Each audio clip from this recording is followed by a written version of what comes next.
Assalamualaikum warahmatullahi wabarakatuh. Shalom, Om Swastiastu, Namo Buddhaya. Once again, good afternoon, ladies and gentlemen. We would like to say welcome to the 2023 Asia Pacific Management Accounting Association webinar, Indonesia chapter, with the theme Management Accounting Roles and Challenges Ahead. First, we would like to acknowledge the organizing team members of today's webinar, Professor Emeritus Susumu Ueno, APMAA Chair of the Board Director from Konan University, Japan, Professor Dr. Norma Omar, APMAA Deputy Chair of the Board of Directors from University Technology Mara, Malaysia, Associate Professor Sekar Mayangsari, Webinar Chair, APMAA Director from Universitas Trisakti, Indonesia, Professor Dr. Grahita Chandrarin, Webinar Co-Chair, APMAA Director from Universitas Merdeka Malang, Mr. Frankie Yamin, FCCA, FCMA, CPMA, CSP, Asian CPA, Chair of Certified Professional Management Accountant, CPMA, Rector of Matana University, Madam Ni Putumimba, PhD, AKCA, CMA, Webinar Co-Chair, APMAA Director from Universitas Udayana, Indonesia. And please allow us to extend our warmest greetings to the distinguished speakers of today's webinar, Mr. Russ Potter, CFO and Senior VP for Strategy, Technology and Analytics Institute of Management Accountant, IMA, Professor Dr. Bambang Rianto Lis from Universitas Gadjah Mada, Dr. Ari Pratama from Universitas Pajajaran, Professor Tulus Tambunan PhD from Universitas Trisakti, Professor Robert Evans from Curtin University, Dr. Diah Sukanti Cahyaningsih from Universitas Merdeka Malang, and to the honorable guests and participants of this webinar, please accept our warm welcome. My name is Andini Rismandini, and it is an honor to be your Master of Ceremonies for today's event.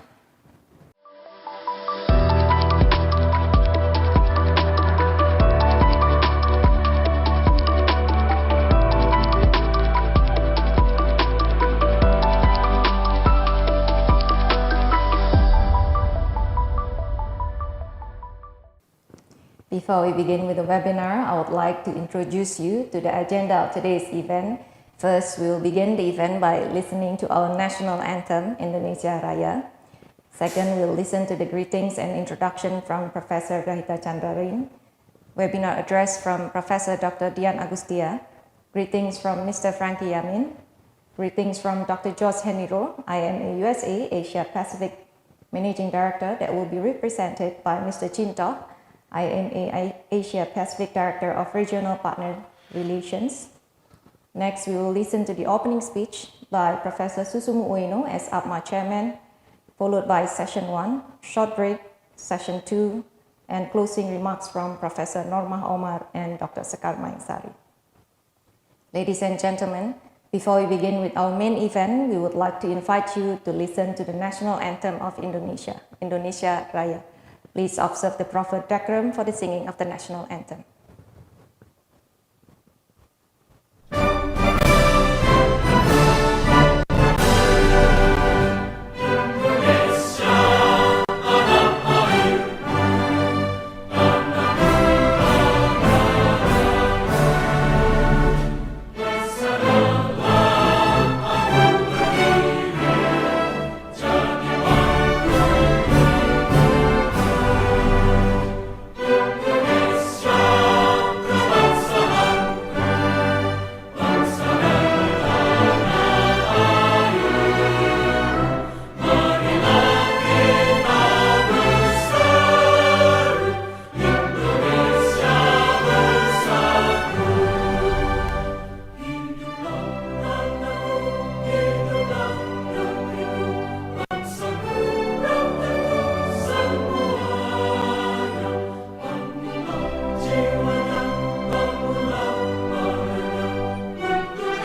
Thank you. Ladies and gentlemen, please welcome Professor Grahita Chandrarin to give greetings and introduction of this webinar.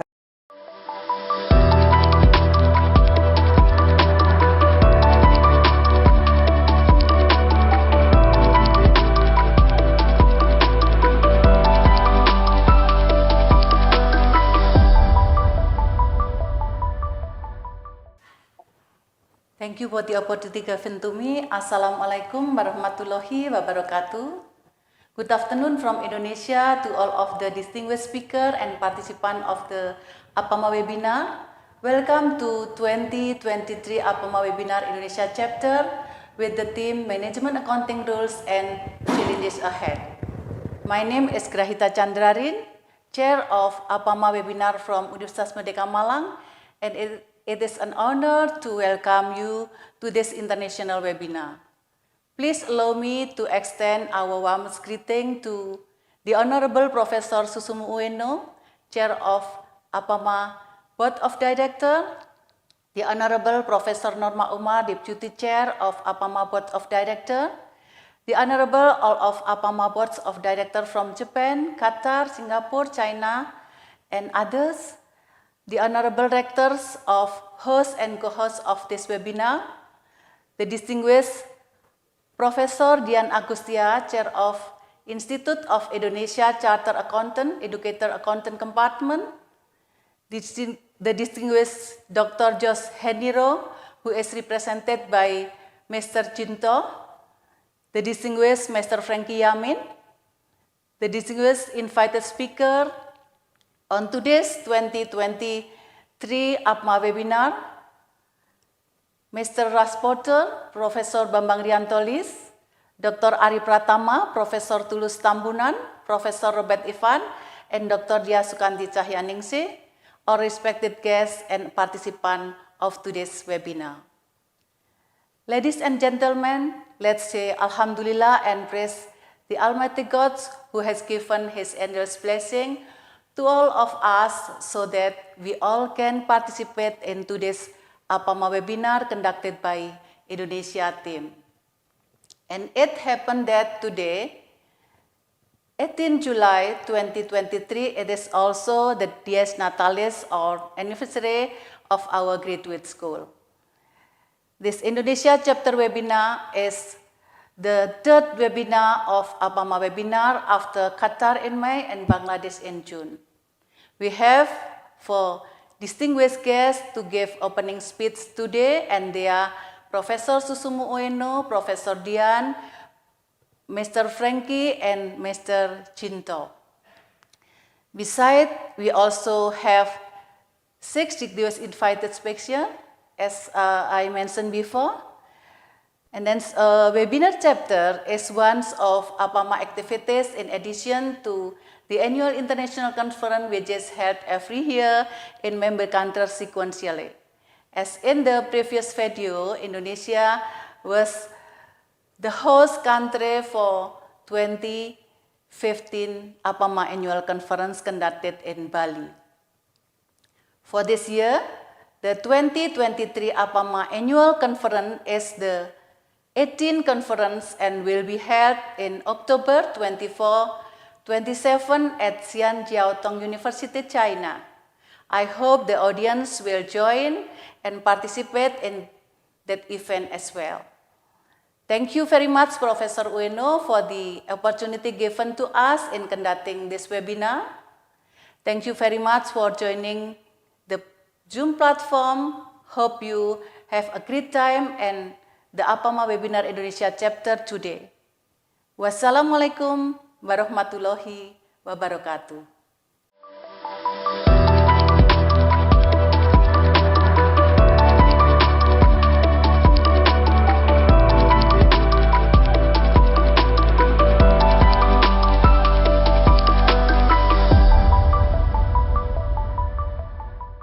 I'll continue to our next speaker. Next, we would like to invite Mr. Frankie Yamin.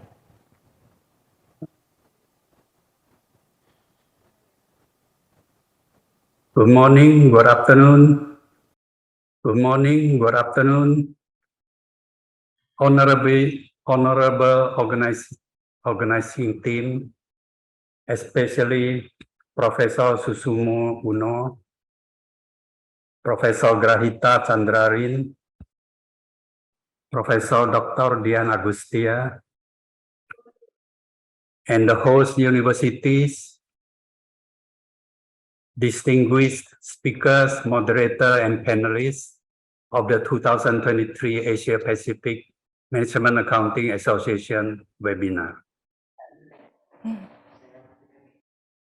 Congratulations to the sponsoring institution also participating in this webinar.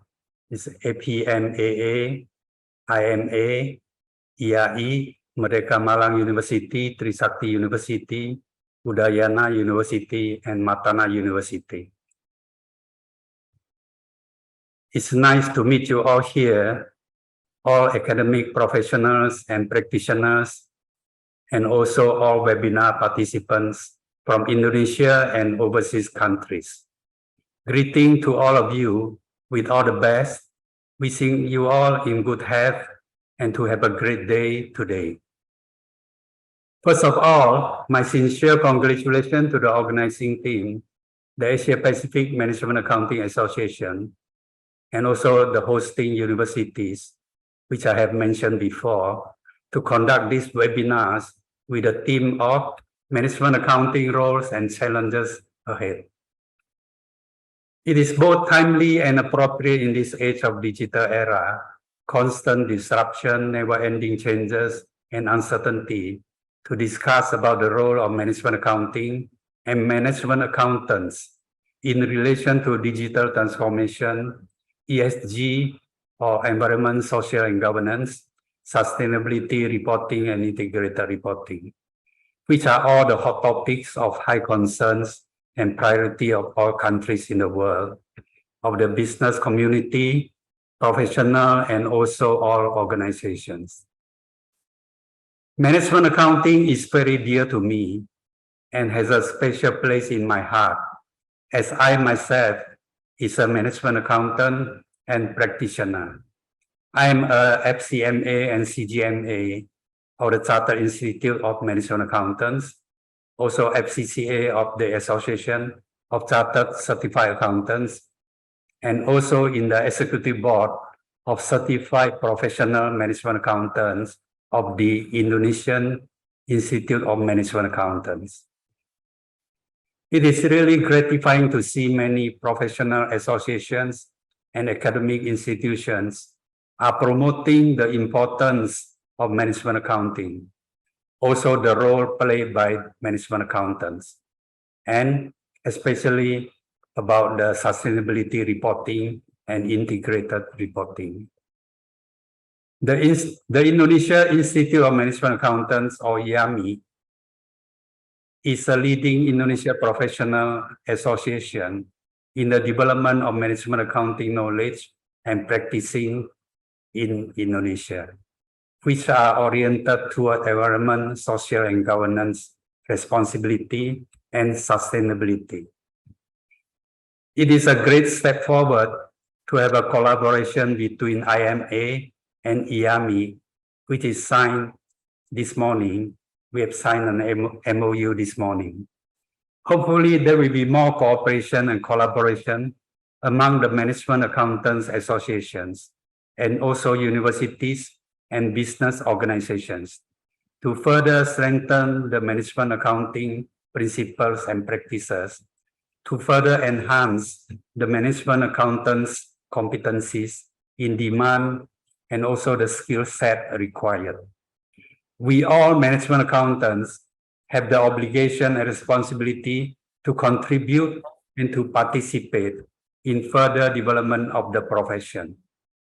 Looking forward to have a closer connection, communication, exchange of views and experiences among the management accountants and business practitioners to further enhance the role of management accountants profession and to boost the management accounting practices towards excellence. I'm sure we all shall have an exciting and fruitful webinar sessions today with stimulating and insightful discussion. May God bless us all. Thank you for your attention. Do have a great seminars.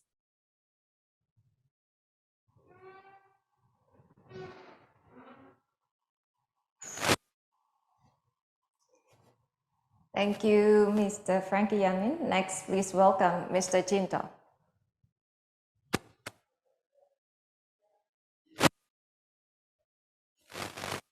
Good afternoon, esteemed guests, participants, and everyone in Indonesia and across the world.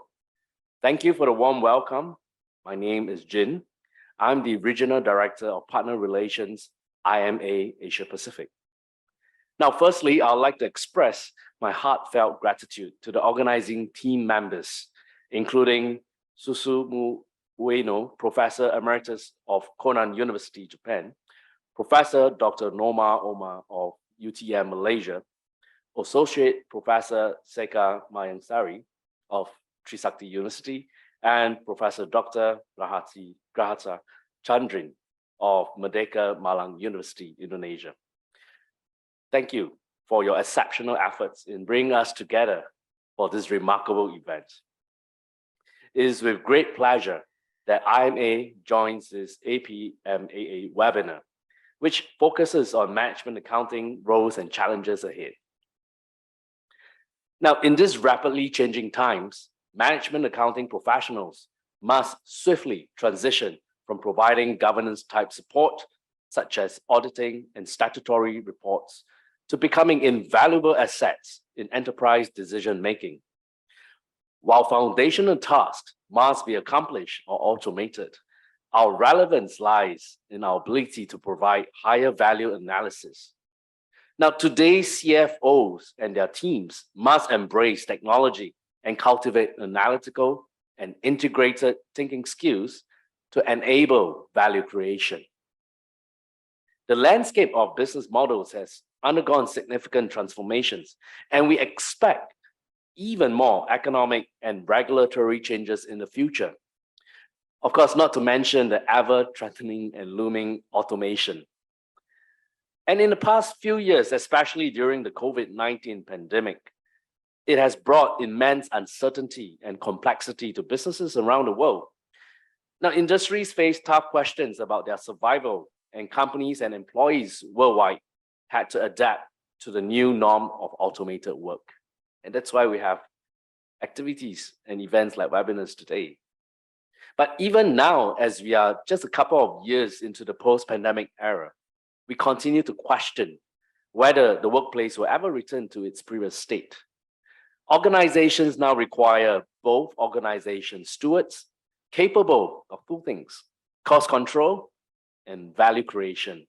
And on top of that, being adept at identifying opportunities and executing growth strategies to navigate through all these disruptions.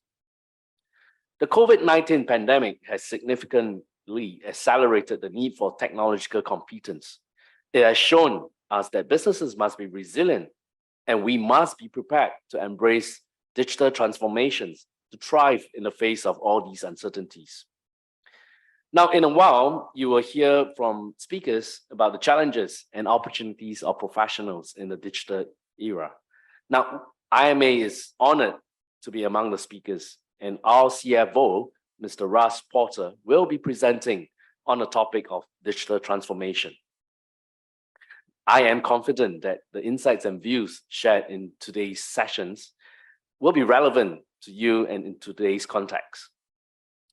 Once again, thank you for being part of this remarkable gathering. Please enjoy today's event and sessions, and let us strive to be agents of change, guiding our organizations and profession towards a future of growth and success. All the best. Thank you.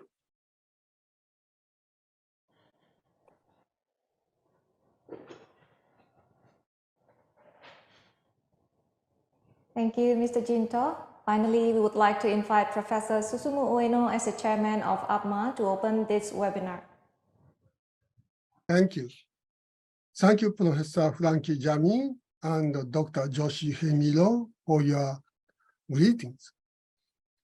I'm Susumu Ueno, chairperson of the Asian Pacific Management Accounting Association. I want to thank each of you for joining us today for this momentum webinar.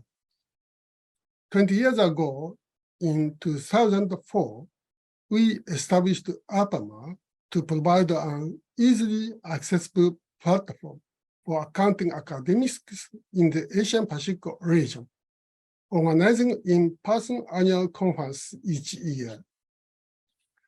Adapting to the challenges of the COVID-19 pandemic, we ventured into webinars in 2020. I must acknowledge the success of last year's Indonesian chapter webinar, and also the recent Bangladesh webinar in June this year. The Indonesian chapter has been a driving force in our endeavors, having hosted APMAA annual conference twice in 2015 and 21. Within the APMAA community, Indonesia leads with its significant contribution in terms of research products and active participation. I want to thank Professor Gurahita Chandralin, Professor Seka Mayansari, and Professor Hauta Mimba for their remarkable leadership over the past decade. Today's webinar centers on management accounting, roles, and the challenges ahead. We have two insightful sessions lined up. The first session, chaired by Dr. Andini, Universitas Medica Malang, will delve into challenges and opportunities of professionals in the digital era, featuring esteemed speakers from various institutions, such as Mr. Lars Porter, CFO, Institute of Management Accountants, Professor Bambang Iantulis, Universitas Gajah Mada, and Dr. Ajay Pratama, Universitas Pajajaran. In the second session, chaired by Dr. Diana Zuro, Universitas Medica Malang, we will explore management accounting, innovation, and business environment with speakers Professor Taras Tambanan, Universitas Trisakti, Professor Robert Evans, Curtin University, and Dr. Daya Sakanti, Universitas Medica Malang.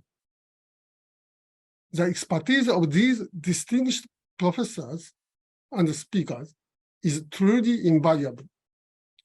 I want to express my gratitude for their guidance in today's webinar.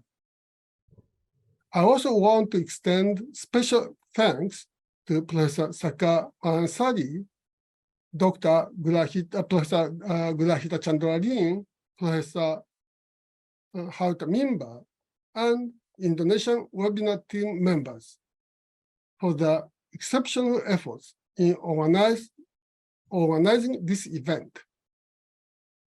To all the scholars, professionals, and students in attendance, thank you very much for your participation. I hope you will find immense value in the insights shared during this webinar. Thank you.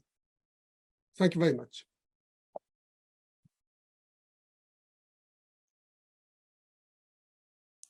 Thank you, Professor Susumu Ueno.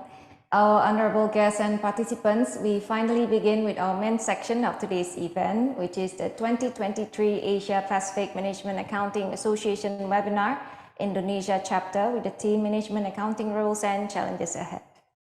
Before we begin with our main event, please accept our sincere apology for the delay and any inconveniences caused. Please allow me to read the Zoom meeting instruction for the webinar participants. All of the participants must have their camera on at all times during the webinar. Please use the virtual background that will be provided in the chat box.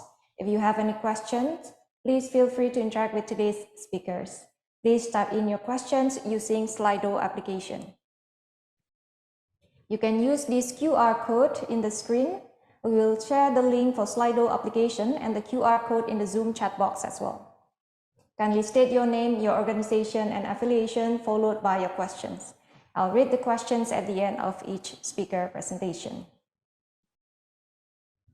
Before we move on to our next session, can we please have a photo session together? Can you please kindly use our virtual background and open your camera?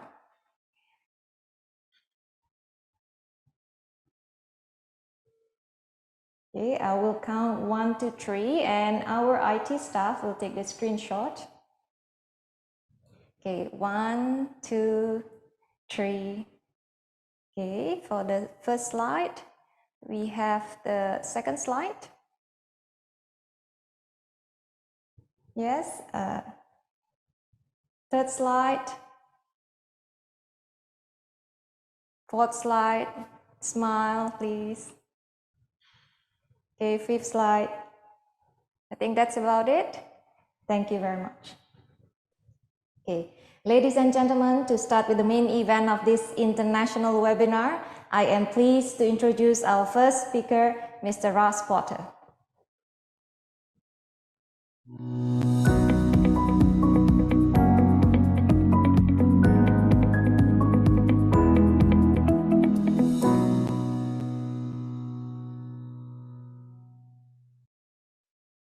The title of his presentation is Digital Transformation. Without further ado, Mr. Ross Porter, the platform is yours.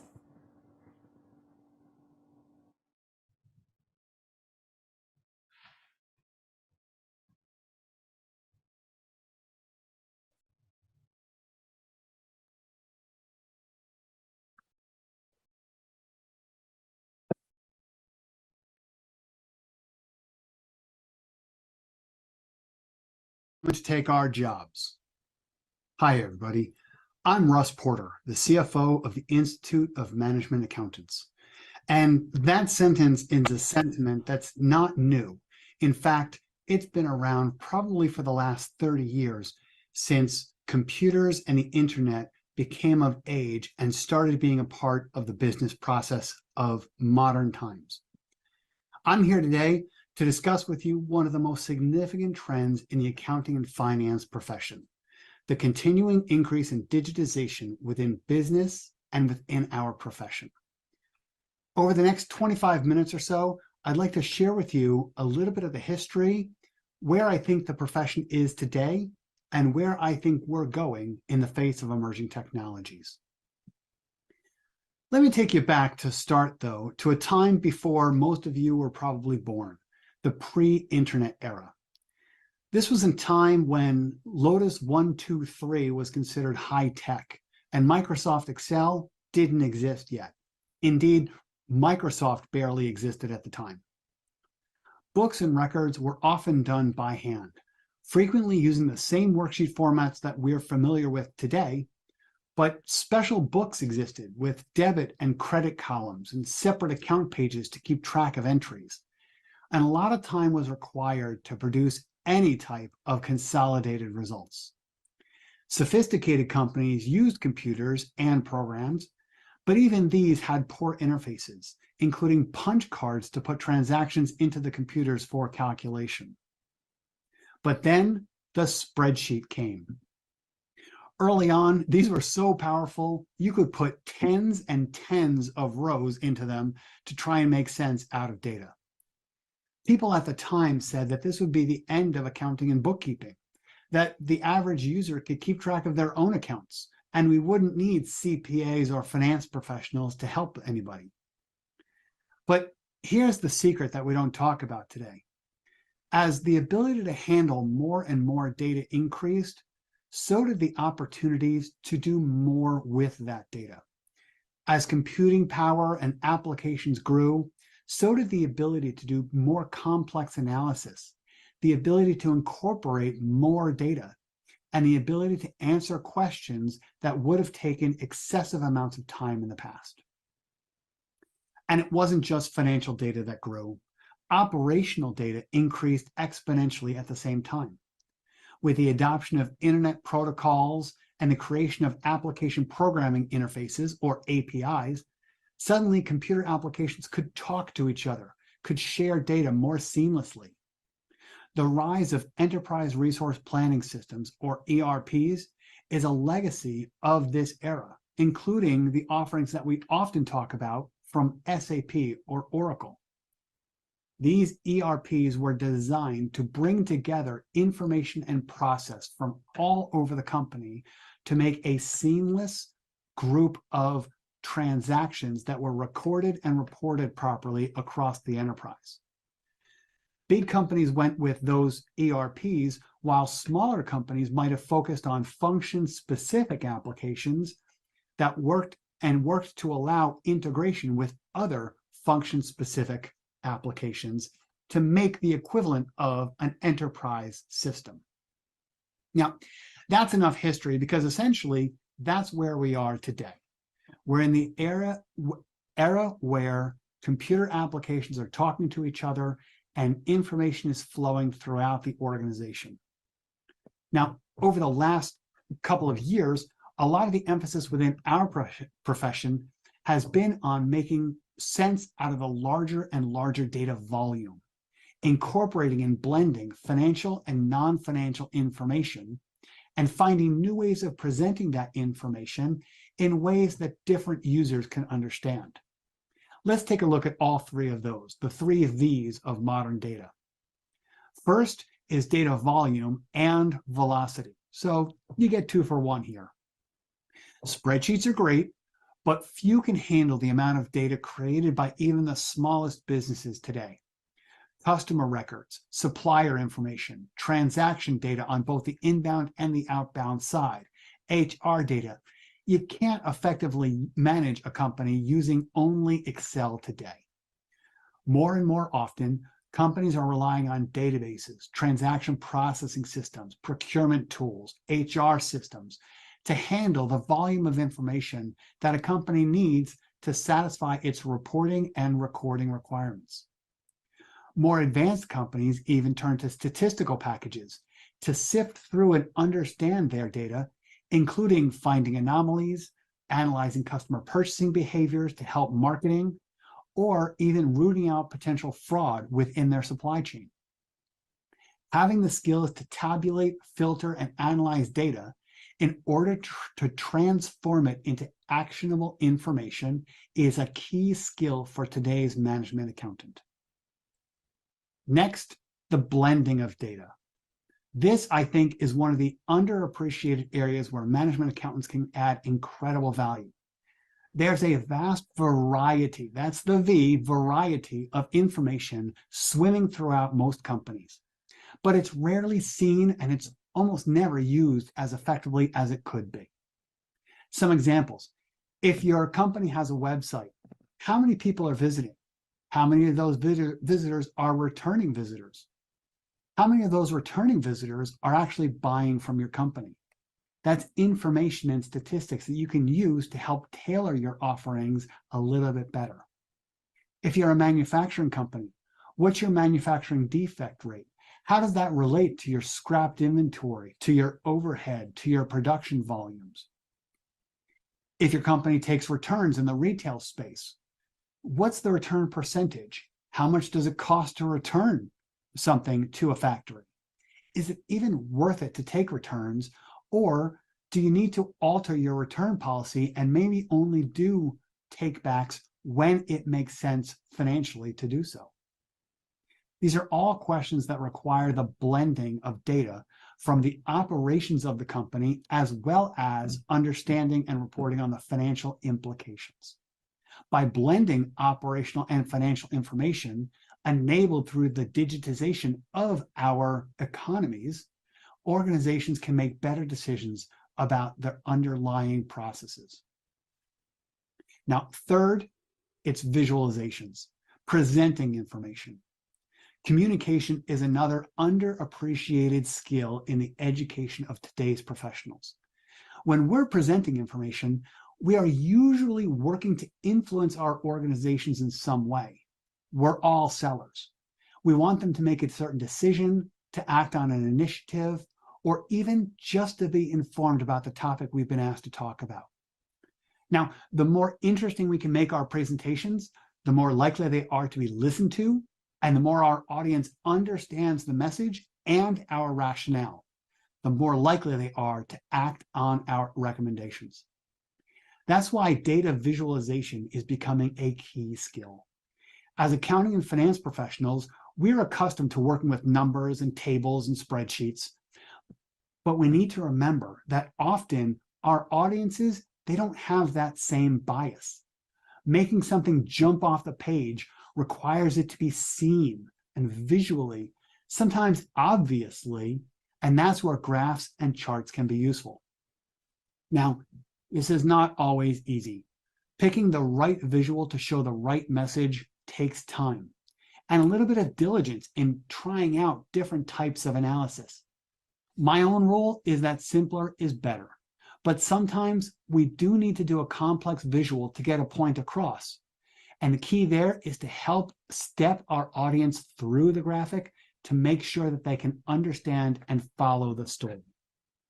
So handling volume, incorporating a variety of operational input, and presenting it in a visually appealing way, they're all skills that today's management accountants need in order to keep up with the vast information that flows through our organization and that we can use, again, to make better decisions. Now,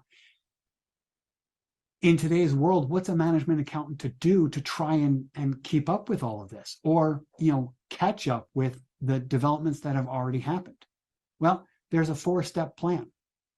Number 1, learn about your company. Learn all about your company and its data, financial and operational. Look at your own systems. Think about where you get the information that you're using to record transactions and to understand what's really going on in the business. If you need to, and I encourage it, talk to your IT teams. Understand what applications run within your enterprise's overall IT architecture, and that'll give you some hints as to where key data is flowing around the organization. You might also want to talk to IT about data warehouses. If you're not familiar with the concept, this is where you can bring together financial, operational, and outside data into a common repository so that you can seamlessly join the types of data and, again, make better integrated decisions. Now, that's step 1. Step 2, as finance professionals, we should all step back and take an inventory, not of our products, but of our process, and understand a little bit about how our own finance data flows. In the beginning, it all comes from operational transactional information, whether that's a sale to a client, a purchase from a supplier, the hiring of an employee, and the payment of payroll and taxes. It's all really driven by operational information. The more we as finance professionals understand those data flows, the better we'll understand our own finance data and what we can do with it across the enterprise. Third step is to reimagine. Now, this means using the right-hand side of your brain and thinking creatively about how can I get my messages across in the most effective manner. As I said, we're all used to tables and spreadsheets, but not everybody is. So spending some time learning about different visualization tools, different types of graphs and charts may help make your presentations far more effective when trying to get your senior executives to take an action.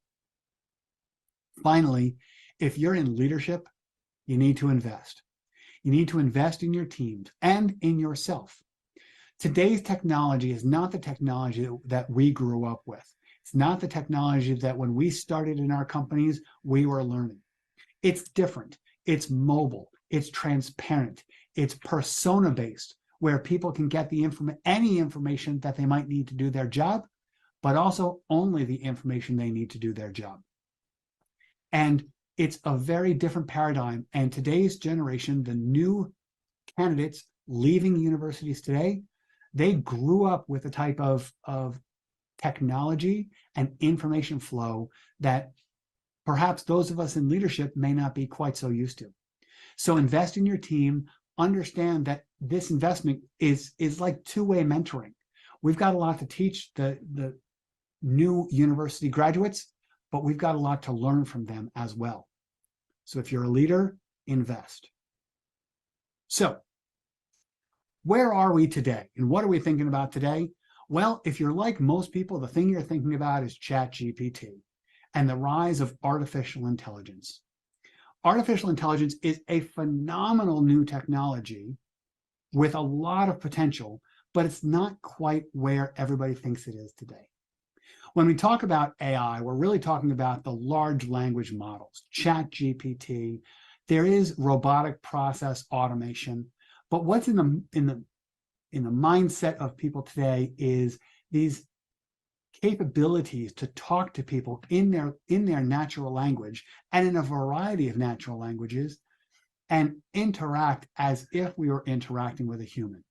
The reality is far different than that. Today's artificial intelligence is really, they're not yet reasoning. They will eventually, but today it's very much about connecting words as opposed to connecting concepts. Now, drawn upon the vast experience of humanity today. Now, yes, I have to admit, ChatGPT passed the bar. It passed the CPA exam. I haven't let it check the CMA exam yet, but it's learned how to connect words together more than the underlying concepts. And while that technology will eventually be around, it's not there today. So what can we do? Number one, let's play with the technology. Let's try it out. Go experiment with ChatGPT and the other large language models that are out there and see what they are capable of doing. The auditors among us and those who are focused on controls will also look at how can we trip it up? Does it make mistakes? Because right now, today's AI, it does make mistakes. It has what's called hallucinations, where it connects words together, but again, it doesn't necessarily have the ability to fact check itself. So we should be out there, we should be playing with it, experimenting, seeing how the technology could be used both today and in the future. Because there's a variety of ways we can use this technology. The simplest way people think about today is with a chatbot, pre-programmed with canned answers that have, can analyze what a customer is asking so that we can give a response that makes sense. But there's more to come. There's analyzing invoices, which some programs do today, that can say, hey, I know that this is an electricity invoice, and Bob in our site management is the one who always gets the electricity invoices. So I'm going to send that to Bob for approval. Some of that already happens. And that technology, that application is going to get stronger and stronger over time. One of the most exciting things I'm looking forward to is when contracts can be analyzed by AI so that rather than reading through a 100-page contract, our artificial intelligence can go through and pull out the rights and obligations associated with any contracts that we sign and make sure that accounting and finance understands what are the implications of these elements to the way that we're going to account for products and services that we're selling, but also what does it mean about our relationship with our customers in the future. Now, someday, AI will even be smart enough to help make accounting decisions. Today, they can assist, but they're not making those accounting decisions about exactly how to treat a new lease or a unique transaction. I'm sure over time we will get to that point, but I am reluctant to say that there will be a day when the robots will actually take over and take our jobs. Rather, it's going to be the combination of man and machine that continues to do the best job. Machines can do a lot in terms of fast analysis and highlighting the most key elements, but it still takes the creativity, it takes the curiosity, and it takes the initiative of people to really understand what's going on in the business and make sure that we're making the next steps forward for the success of our organizations. So today and tomorrow, it's really all about what I refer to as interoperability.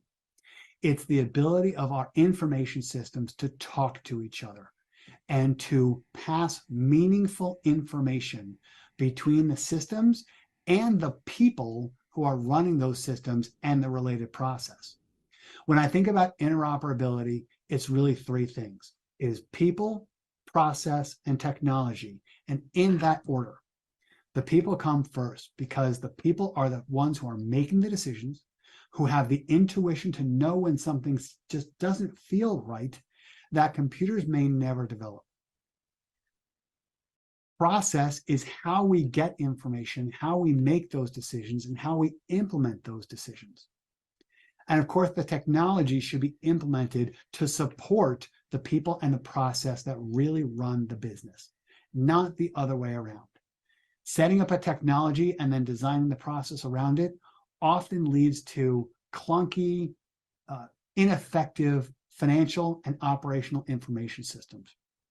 Rather, what you want to have is what's diagrammed here, a nice, streamlined, steady flow of data between applications where the handoffs are clear, the shared data is obvious, and everybody's getting the bits they need to help progress the organization forward. I expect that we're going to see the continued interoperability, the development of more APIs, the development of more capabilities between information systems that won't just be talking one-to-one, but rather more and more common ways of communicating between operational and financial systems across the enterprise, and standards developing between the major technology manufacturers. Now, that's not to say that tools that we use today, like Excel, aren't going to be useful in the future and aren't going to be fully replaced. I will tell you from my own experience that Excel is a great test bed. It is a phenomenal, flexible tool that helps you test out ideas, visualizations, analyses, business models, financial models, before they get firmly encoded in our more structured financial systems. And so whether you love it or hate it, Excel and the related spreadsheets, they're here to stay, and they're a great incubator for great ideas and a way for us as finance and accounting people to really test out before we lock down on any given models. Now, I know there are some of you who wanted to hear that, our jobs are safe and that we have nothing to fear from technology. And in aggregate across the profession, I believe that that's true. All of the implementation of the technology creates as much opportunity for us as it destroys. And, yes, I have to tell you, for some of us in the audience, AI is probably coming for your job. To the extent that your role today encompasses routine, predictable actions, yes, elements like robotic process automation are coming if they haven't arrived already. And a lot of those types of roles that don't require a lot of higher level thought, they may be exposed to automation. But for every job that technology displaces, it creates new ones. Adoption of new application is going to create new roles and new opportunities for management accountants involving information security, privacy implementation, data engineering, data analysis, and it's also going to create a need for information analysts and interpreters, those who can understand what's going on in artificial intelligence, how that's making decisions, indeed helping it to train it on how to make those decisions. Those are all jobs that don't exist today, but will be abundant in the very near future. In short, today, data is the new natural resource, as valuable as gold or oil have been in the past. It's going to be the element that separates the professionals from the hobbyists in business and finance and accounting. We management accountants, with our emphasis on information and the impact on financial stability of our companies, Well, we're poised to make the most out of this change. And we have the opportunity to really capitalize on the changes that are happening within our companies, within our profession, and within our societies.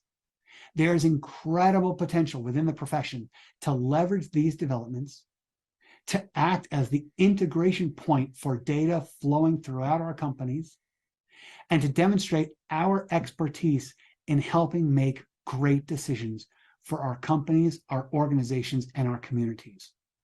It's time for each of us to step up and embrace the opportunity, and I hope you'll join me in welcoming this opportunity and connecting to the systems and the processes which help our companies today. Thank you, take care, and I hope to see you in the business.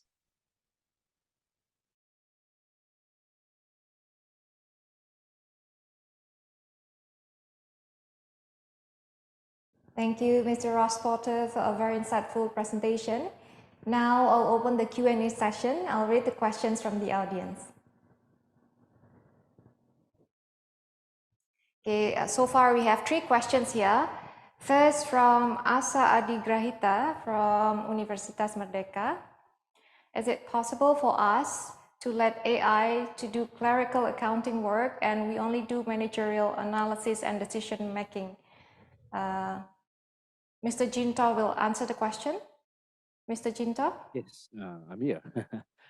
To your question, the short answer is yes, certainly. I think there are many accounting softwares now in the market that has been designed to do just that. A lot of traditional reporting, traditional finance accounting tasks that previously, if you have heard Mr. Rasporto mention, which may take time to consolidate, you just, with a press of a button or some algorithms, and these tasks will be completed by the AI, by the software. So do we only do managerial analysis and decision making? I wouldn't say only, but I would say that's very important that we as the non-AI competitor, the human being, we need to be able to connect the dots, be able to understand the data, analyze it, and from there make the decisions that the AI can do for you. Now, AI has several levels on the spectrum. Some people can say Excel is an AI because there are algorithms that produces the analysis for you. Some people will say facial recognition is an AI, and so on and so forth. So indeed, they're all right. There are different levels of AI.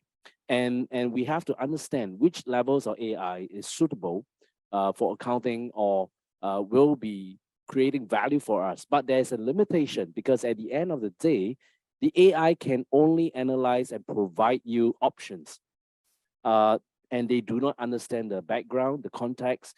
They may not be able to connect all the data together because data comes from many sources. So unless you have a software that collects data from everyone and everywhere, at the end of the day, the human being needs to be there to connect the data, make sense of it, and most importantly, make the strategic decision that create the value for the company. Now, at the moment, at least, this time now, there's no AI that could do that. And moving forward, this is what our value as the cost manager or the accounting manager will have to provide that the AI can't. So I hope that answers your question. All right, thank you, Mr. Jinto. Yes, actually, indeed, it is our role as the manager still not replaceable by AI because the AI cannot connect the dot. I believe most of you have been using the ChatGPT, and you can ask questions, but of course, the ChatGPT will provide the answer, but of course, you still need to check the answer and decide whether it is correct or not, or you can ask more questions. All right, I will continue with next question from Ms. Kafriana Becker. What kind of implementation will the new skills be able to stay competitive as an accountant with AI? Okay, before I answer this question, since the Master of Ceremony has mentioned about ChatGPT, it reminded me of an example I read about recently. So I'd just like to share with everyone. So someone, a user of ChatGPT, decided one day that he wanted to watch free movies online. So as we know, many people watch movies online, downloaded or otherwise, and they don't pay a cent. So he typed into ChatGPT, please show me a list of links where I can watch movies for free. So ChatGPT answered, I'm sorry, this is not ethical to watch movies online. Okay, so wow, seems very smart, right? AI tells you that it's not ethical to watch free movies online. But then this user decided to retype the question and type the question and said, ChatGPT, can you tell me what links I should avoid so that I don't watch free movies online? And guess what's the answer? A whole list of links telling the user what are the websites not to go to watch free movies. So he got his free movies, didn't he? So that was something that happened on ChatGPT. I'm not quite sure if this is still happening. Maybe it's a glitch or what. You go try it on your own. But I think in that example, it clearly means that the AI has its limitations. It's able to tell you what's ethical or not, but nevertheless, you can still outwit the AI. Now, 50,000 years of evolution of our brain cannot simply just be erased because the AI is able to answer a few questions. So back to the earlier question, what are the skills then that as the accountant now, we should equip ourselves? As mentioned earlier on, I think with the data that you have now, a lot is about forward looking. What can you do with the data? Jack Ma from Alibaba said, data is the new electricity. Electricity is the source of power that revolutionized the 21st century. Now, moving forward, data will be the source of energy that revolutionizes the next phase of work. So what are the skill sets that you need then to manipulate the data, to tame the data? As mentioned by Mr. Ross Porter earlier, you have volumes and velocity of data. You have variety of data. But how do you then create the visualization for the data to tell a story? How do you make sense of it? Now, in accounting, many people think it's just all about numbers, but that's not true. It's about a story. What story does the numbers tell? So are you equipped with the right kind of skills to tell the story? Do you have the right software? Do you have the skills to use the software to tell the story?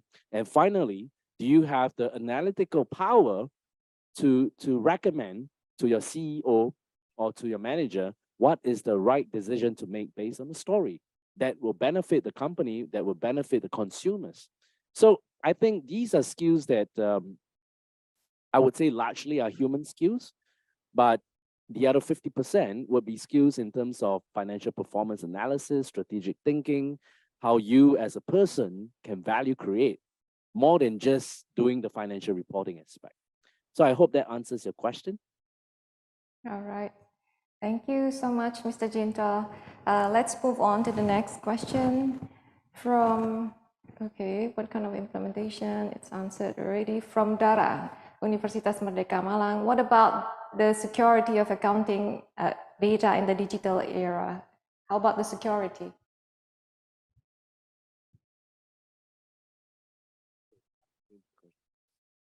Oh, okay. So another hot topic, of course, in recent past couple of years is data security, cyber security. And I think this is a whole other topic and it's a job by itself. We spoke about earlier what could be some of the jobs that will be stolen by AI, but with technology, new jobs are also created. And this question is a good question because your question is actually creating a new job. That what about the security of the accounting data?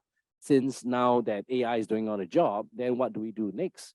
So precisely because that AI is taking part of our jobs, then the new jobs have to come along to make sure that the AI is monitored, to make sure that there's another pair of eyes to ensure that it doesn't fall into the wrong hands. So of course, this is where further technology comes in, further skill sets are required. So the future of accountants, it's a hybrid of skills, the hybrid of maybe perhaps understanding cybersecurity and also understanding management accounting and financial reporting, so that he knows that at the end of the day, my sources of data are clean, are protected, are secured, and there is integrity to the data, so that then when they tell the story, they know that they are not telling a story not based on facts, but facts that have been secured with security. So that in itself is a new job. And of course, I can share with you further what are the areas of security and so forth. But definitely one topic that will address this concern is blockchain, cryptocurrency. Cryptocurrency is a byproduct of the technology of blockchain. And blockchain in itself, it's a method, it's an approach, it's a technology to look after the data, to ensure that there's integrity to the data. So from blockchain, cryptocurrency was born, but that's not stopping blockchain from giving birth to many other types of technology. And in this case, technology that helps to ensure the security of accounting data. And that's what's going to happen. And in fact, as we speak, this is what is happening. All right. Thank you so much, Mr. Jinto. The next question is from Adi Putra from Universitas Merdeka Malang. Is there any possibility of an accountant losing his job because of current technological development? I think it's quite similar with the previous question about the clerical accounting work. Yes, certainly. You can lose your job as an accountant if you don't continue to upgrade your skills, for sure. It's a little bit like the cashier. We all go to supermarkets, right? And in the past, we queue up just to purchase our groceries because we queue up because of the cashier. We got to wait for our turn to pay the money. Now, these days, you have self-checkout. What happened to the cashier? So indeed, there will be some cashiers who will lose their jobs, but the cashiers will still be required because the systems at times breaks down. There are times where people do not know how to use it. There are times where the system is upgraded. You need somebody to understand the upgrade to enable the user to have the similar experience of checking out their groceries as if they were checking out on the traditional queue. So the cashier's job dies because at the end of the day, it doesn't change. But if the job of the cashier changes and requires new skills, then the job of the cashier doesn't die. So I've noticed many times that the previous cashiers who were there cashing out, checking out for consumers are now standing at the self-checkouts, having another type of job. They are there to advise the consumers how to check out, what to check, what can be done, what can be done, to help them with troubleshooting, to help them with maybe even some questions on promotion, so on and so forth. So the job died because it didn't change. But if the job changes and you're willing to change with it, it wouldn't die. So the accountant will need to understand that. And as mentioned earlier in the other questions, you have to look forward. And in management and accounting, that's the opportunity to do so. Because the realm, the field of management and accounting is precisely about forward looking. And that is where you can adopt the skills required to make sure your skills are relevant and you don't die as an accountant. I hope that answers your question. All right, thank you, Mr. Jinto. So, of course, because of the technology, a lot of people will lose their job, but of course, this technology also will create new job for other people as well. Just like, for example, about the delivery service. I believe all of you have experienced shopping using your phone, right? Using like the online shopping. Then after that, a lot of shop has been closed, like small shop, because right now, like the shop, they don't need the physical shop. But then the new job is created. A lot of people are working as delivery people to delivery men to send a package for all of us. Yeah. Okay. I think, do you have anything to add on, Mr. Jinto? Just maybe one last thought. I think as the future workers of our nation of tomorrow, perception, the mindset is very important. We live in fast times. things changes very fast. We live in the VUCA world. VUCA meaning it's volatile, it's uncertain, it's complex, it's ambiguous, ever more now because of the speed of technology. So if we allow that to override us, then certainly that is the demise of humankind. But don't forget, who invented technology? It is us. We invented the technology. So we are always ahead, a step earlier than them. We should never be behind the technology because we invented them. So we should always be in front of them. And you need to have that mindset that you are confident you are always in front of the technology, so that then you will constantly look out for what are the new opportunities, what are the skill sets that you need, so that technology doesn't take away your job. So it's all about the mindset, because otherwise, then nobody will be willing to take up any job. At the end of the day, indeed, if you watch the movie Terminator many years ago, that's when the rise of the AI and the rise of the machines will take over the human being. And that might happen if the mindset is not right. So this is my takeaway. And I hope that the young viewers today, the graduates and the undergraduates, will feel confident that when they graduate, there are jobs waiting for you. There are new skills waiting for you to pick up, because learning is lifelong. It never stops just because you got a bachelor degree. You have to go on to continue learning till you retire. So I hope that helps in terms of motivation and inspire you. And yep, that's it. All the best to you. Thank you, Mr. Jinta, for the inspiring answer, for answering the questions from the audience as well. The token of appreciation for Mr. Ras Potel and also Mr. Jinta will be given by Universitas Trisakti. Now I will move on to our second speaker, Professor Dr. Bambang Riantolis.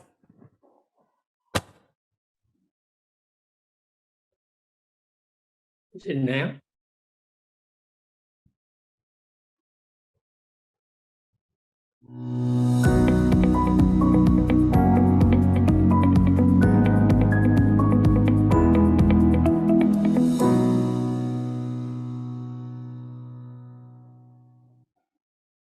The title of his presentation is ESG Reporting in Digital Era.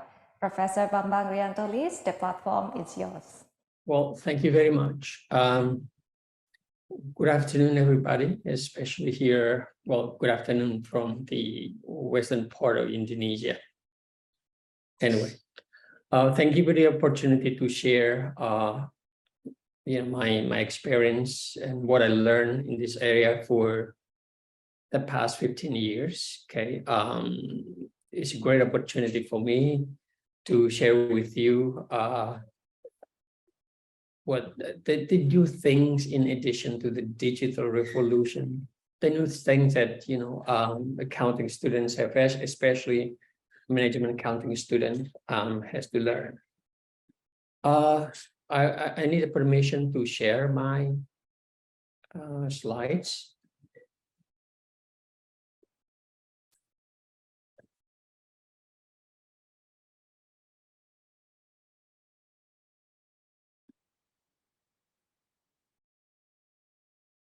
Okay.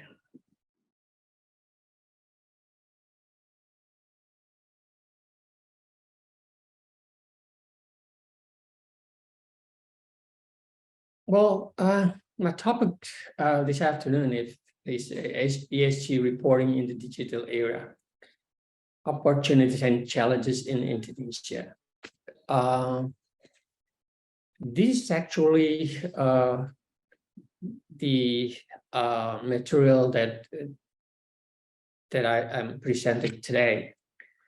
I think Mr. Russ Porter the video already described very nicely about the revolution in the digital world, or we live now in a digital era, and I think many of you talk about the impact of the AI on the future of management accounting.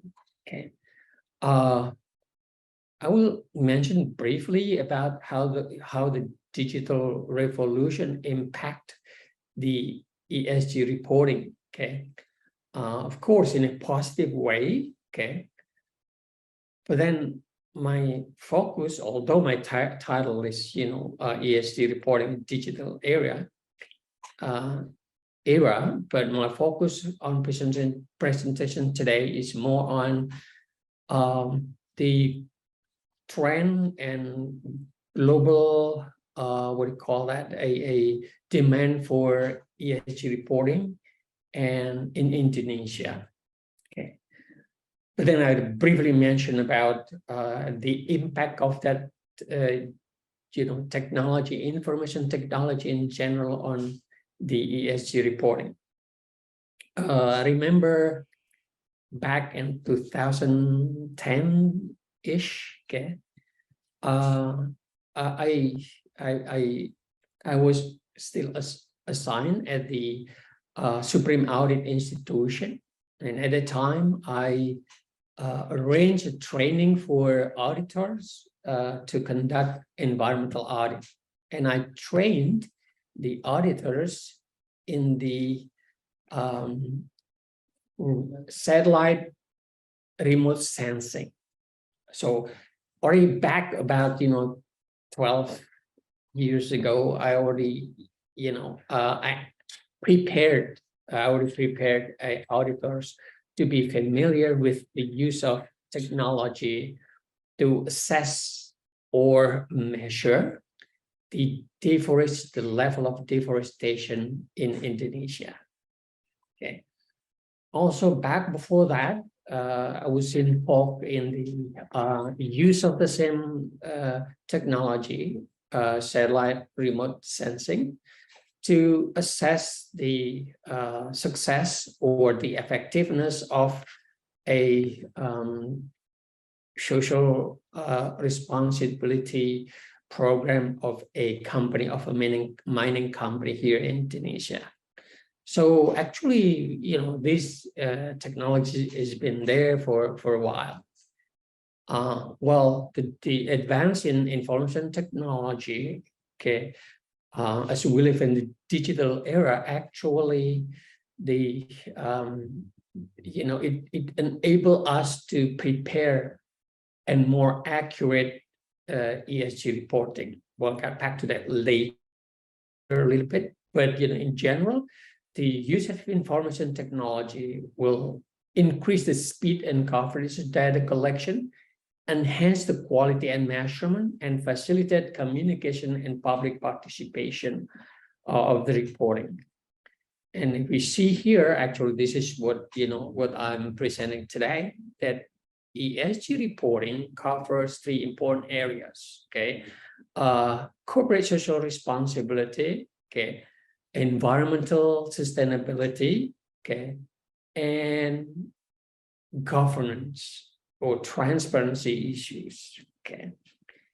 And if we look at the trend now, okay, this is because, okay, one of the motivation or one of the drivers of this reporting is because of the concept of sustainability, or companies now are motivated, if not forced, to operate based on this 5 P's principle: prosperity, people, planet, peace, and partnership. And that concept is already defined a little bit further in the Sustainable Development Goals that covers what is needed, okay, to aspects of performance that will lead to prosperity of people in general and planet. So actually the description, further detail of the 5 P's are in SDGs. Okay. And if we work a little bit closer, okay, that actually the main principle of this concept is that we do not inherit this world from our ancestors, but we borrow it from our children and grandchildren. so that we have to give it back to them in pristine condition. Okay.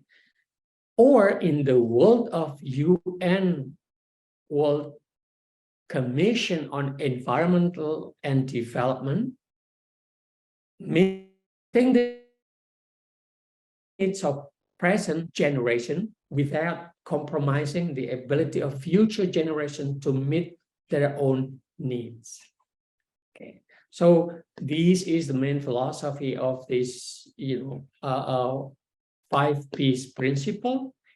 Okay, SDGs and the requirements of company, not the requirements, and the need to company to prepare SDG reporting. When we talk about report, then it's about the data collection, measurement, and reporting, and communication and feedback. And again, information technology enable us to, ease the burden of the load of preparing ESG reporting. Okay. We see here that what then is ESG reporting? Let me just briefly explain this. Okay, that ESG reporting is actually a report about the environmental practice or green business practices by a company. Okay, we see here that according to corporate research and management, environmental strategies or initiatives enable companies to produce less waste, improve energy efficiency, and fewer environmental fines and damages, all of which is believed that will translate into cost saving and higher profit margins. And the success of several companies that follows, this green philosophy inspired many other companies. Okay. The proper use of management of natural resources will be viewed by investors as a reflection or indicators of a company's management of other resources. This will lead to better investors' confidence that will produce higher stock returns and lower cost of capital, which can potentially increase corporate values. This is actually the drivers of ESG reporting. Okay. Strict adherence to proper ESG practices can expand customer base by attracting environmentally aware customers. The company introduces new green products, processes, or new appeals as a caring company. So this is a company's appeal to expand the market base, okay, to expand their market base, to attract more customers. So then good ESG practices can also have positive effect on corporate reputation and brand values, which will lead again to long-term value creation by attracting a more talented and engaged workforce, as well as more satisfied and real customers. So it's expected that by doing green-based philosophy, companies will attract not only more customers, but also environmentally aware a workforce. Okay. In a nutshell, then, ESG reporting can be defined as a set of reports, okay, that describe the practices that companies implement to reduce the potential negative impacts or enhance positive impacts of their activities on the environment, society, and governance bodies. Okay. So ESG reporting is a report of a company's activity, okay, that are friendly not to the environment in a broader term, okay. So it's important then to note that ESG investing, this is more on the user side, okay, differs from CSR and impact investing. Okay, if we look further here, okay, there are differences in ESG investing, socially responsible investing, and impact investing. Okay, ESG investment focus on environmental, social, and governance factors that guide investment decisions. So this is the broadest what a basis to make investment. Usually, I'll get back to that later, is adopted by institutional investors. And this is if a CSR investment is narrower in focus. The focus is on companies' responsibility to society, and impact investments aim to generate measurable and positive social or environmental impact alongside financial returns. So impact investment has been, therefore has been in practice for a while. Okay, and also CSR investment. Okay, but then now a recent development is ESG investing that covers the whole thing. Okay, a more broader definition of environment, as social, economics, natural, and even all parties involved or stakeholders. Okay. Briefly here, this is the a history of the what I call that, asset under management, the trend in investment in green-based companies or stocks. We see here that it's increased substantially here. Okay, during the last 15 years. Okay, globally, this is globally. I'll describe that later in Indonesia. Okay, and one of the problems in this area is developing a measure, metrics to assess the ESG, the environment, the social and governance impact.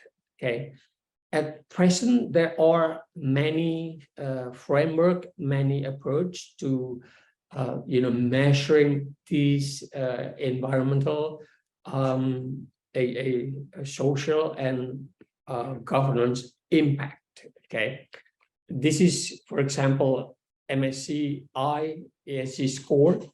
Okay, we see here there are 3 pillars here: environmental pillars, social pillars, governance pillars, and under each of the pillars or dimension, we can break it down further. Okay, and we look just briefly here. There is another here from Brightest. Okay, how to measure the ESG. But more specifically, when we talk about measure metrics, then these are the key performance indicators of performance that presumably will be used by investor as a basis to make the decision. Okay, this is an expansion of the ESG by Brightest. Okay, what aspects to measure?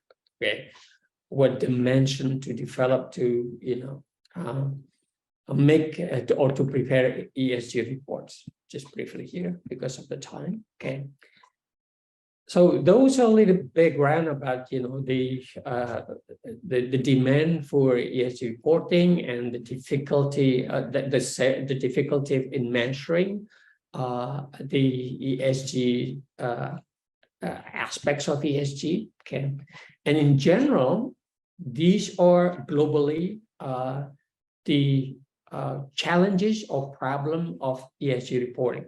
Okay, first, because there are multiple ESG frameworks. I already mentioned that before, and it's a new trend, as a new thing.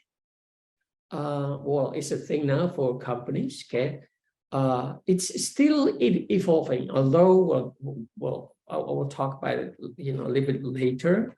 That there are IFRS S1 and S2 try to tackle this issue. Okay, but essentially still evolving. Okay, And it is a very complex, management system, interdepartmental, what do you call it, knowledge, okay? So that's why it's very complex, okay? And it's not easy to, to understand and to quantify it, especially when we talk about, a company reports, it should, relate to basis to make decision by investors, okay? And okay, more specifically, how the ESG report then relate to risk assessment, okay? So quantifying, determining the impact of ESG reporting and risk is also a challenging work, okay? And lastly, ESG performance, okay, is of course should be expected, not just a feedback, but also a feed forward, okay? And from these five, okay, global general issues, if we see here that, okay, the recent, development with the, again, IFRS S1, S2, yeah, is it moving to international standard? What will be the challenges, okay? And when we talk about, information technology, digital revolution, and actually it will makes the job of preparing ESG reporting easier, relatively speaking, though. So information technology enable companies to deal with these three issues, with the complexity, measurement, up to date, and feedback and feed forward, okay? Okay, so again, I already mentioned that International Sustainability Board, okay, sorry, International Sustainability Standard Board, ISSB, already launched IFRS 1 and IFRS S2, in late June of this year in the conference, okay, which is a new era of sustainability related disclosure in capital markets worldwide. So again, the question is, okay, what will be the challenges if we want to adopt this as an international standard for ESG reporting? Okay, of course, it's expected that these new standards will help to improve trust and confidence in companies' disclosure about sustainability to inform investment decision. Again, okay, it's expected that with this standard, it will enable investor to assess, okay, to of course to read, to understand the ESG aspects of a company, practices of company, then to incorporate that into risk assessment and investment decision. Through this standard, ISSB introduces a common language for disclosing the effect of climate-related risks and opportunities of company prospects. And I quote here, the ISSB standards are designed to ensure, that companies provide sustainable related information alongside with a financial statement. We'll get back to that later, okay, the probabilities, okay, in the same reporting packages, okay? And they further say that they are also built on the concepts that underpin the IFRS accounting standards, which are required by more than 140 jurisdictions. The ISB standards are suitable for application around the world, creating a truly global baseline. Okay. So these are the recent development. Okay. And what about in Indonesia? Well, actually, if you look at the history, okay, the environmental reporting, the environmental impact of the company information, a practice or operations, or actually the oldest one. Companies has been, reporting, the environmental impact of their activities for a long time. Okay, decades ago. Okay, and even then, there are agencies that determine the rank of a companies in this area. There's like, if I'm not mistaken, a gold and then something else, and the worst one is the black, if I'm not mistaken, right? Okay. So and another thing here that that's for the reporting aspect. So in terms of the historically, we can say that, you know, companies have been reporting the impact of their activities, business activities on the environment for a long time. What about the recent trend? Well, the green movement worldwide. This is the government, Indonesia. Okay, Indonesia government has committed, you know, has committed to reduce the environmental impact, especially for energy, okay, of, you know, economic activities. Okay, these are targeted in 2015. The target is to you know, I think it's 20 something, 23 something, I don't remember correctly. Okay, but in 2023, 22, okay, the realized a energy mix or portfolio is still under the target. Okay, under the target. So that means that in the future, the government will try hard to motivate companies to adopt a green energy. Okay, and I've been involved in, you know, several development of a green energy, especially green electric power in Indonesia. Okay, in the last 4 years. Yeah. This is the in terms of the investment in renewable energy. Okay, investment. It's increased, but, you know, still below the expectation. Okay, so this is the investment in renewable energy. Again, that's actually we can the impact of this we can see from the slide before. Okay, the investment is still compared to in other areas. Okay, so in other in a fossil-based energy. Okay, and this is the different another driver or another important event is the you know, the government's program to develop the government's agenda to develop a green industrial parks, or we call that here green industrial estate. Okay, this is one that I get involved. I developed this framework. It's called the circular economy. So a state-owned enterprises collaborated to develop a green industrial estate somewhere in South Sumatra, which is based on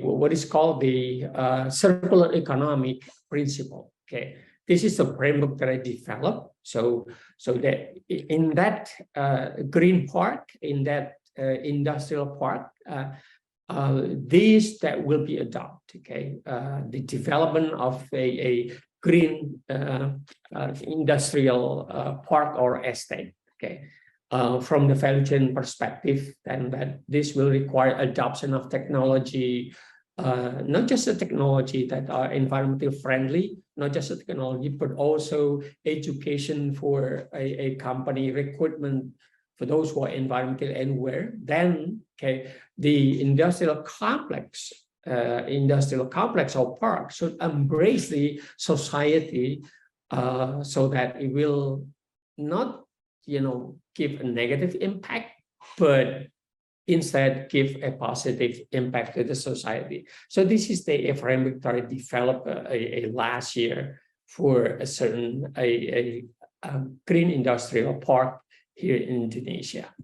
Okay, that's the recent developed event. Okay, and a governance program. Okay, in terms of policy, we can see here that the trade policy and carbon cap and tax measure in Indonesia resume. Okay, I'll get back to this soon. Okay, this policy was supposed to be implemented in July 2022, but were later postponed until 2025 due to global uncertainty. However, in the same year, the Ministry of Environment and Forestry issued a ministerial regulation number 21, is last year, which governs general provision related to carbon trading, carbon offsetting, carbon caps, and carbon taxes.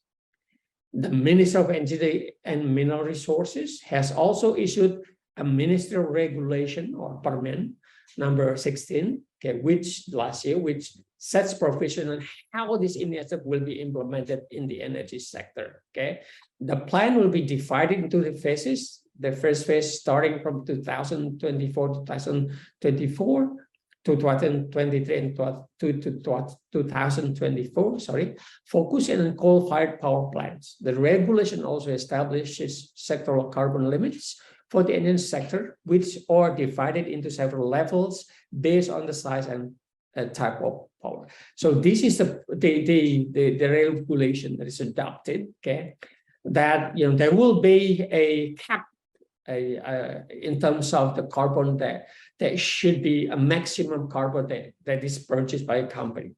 Those companies that can produce a carbon below the cap can then sell the difference to companies that produce carbon emission higher than the cap. So this is the carbon trade aspect of it, and the OJK, the Indonesian SEC, has been discussing about developing a carbon market for this. Okay, to facilitate the implementation of this carbon tax and trade. Okay, and this is the ESG framework in terms of regulation. Another regulation here is ESG framework and a manual of the Minister of Finance. The Minister of Finance issues this manual. There are 10 ESG standards, okay, that covers 10 aspects of things that the company should be aware of. Okay, starting from a pollution control until a risk and control. Okay. Just briefly here, and this is the road of the sustainable finance issued by OJK, issued by the Indonesian SEC. That covers again 8 areas. Okay, from sustainable business strategy and practice, governance, inclusive, coordination and collaboration, until responsible investment. Again, this is the roadmap prepared by the OJK. Another regulation here, especially about the ESG reporting, starting from 2021, the OJK, Indonesian SEC, or the Financial Service Authority,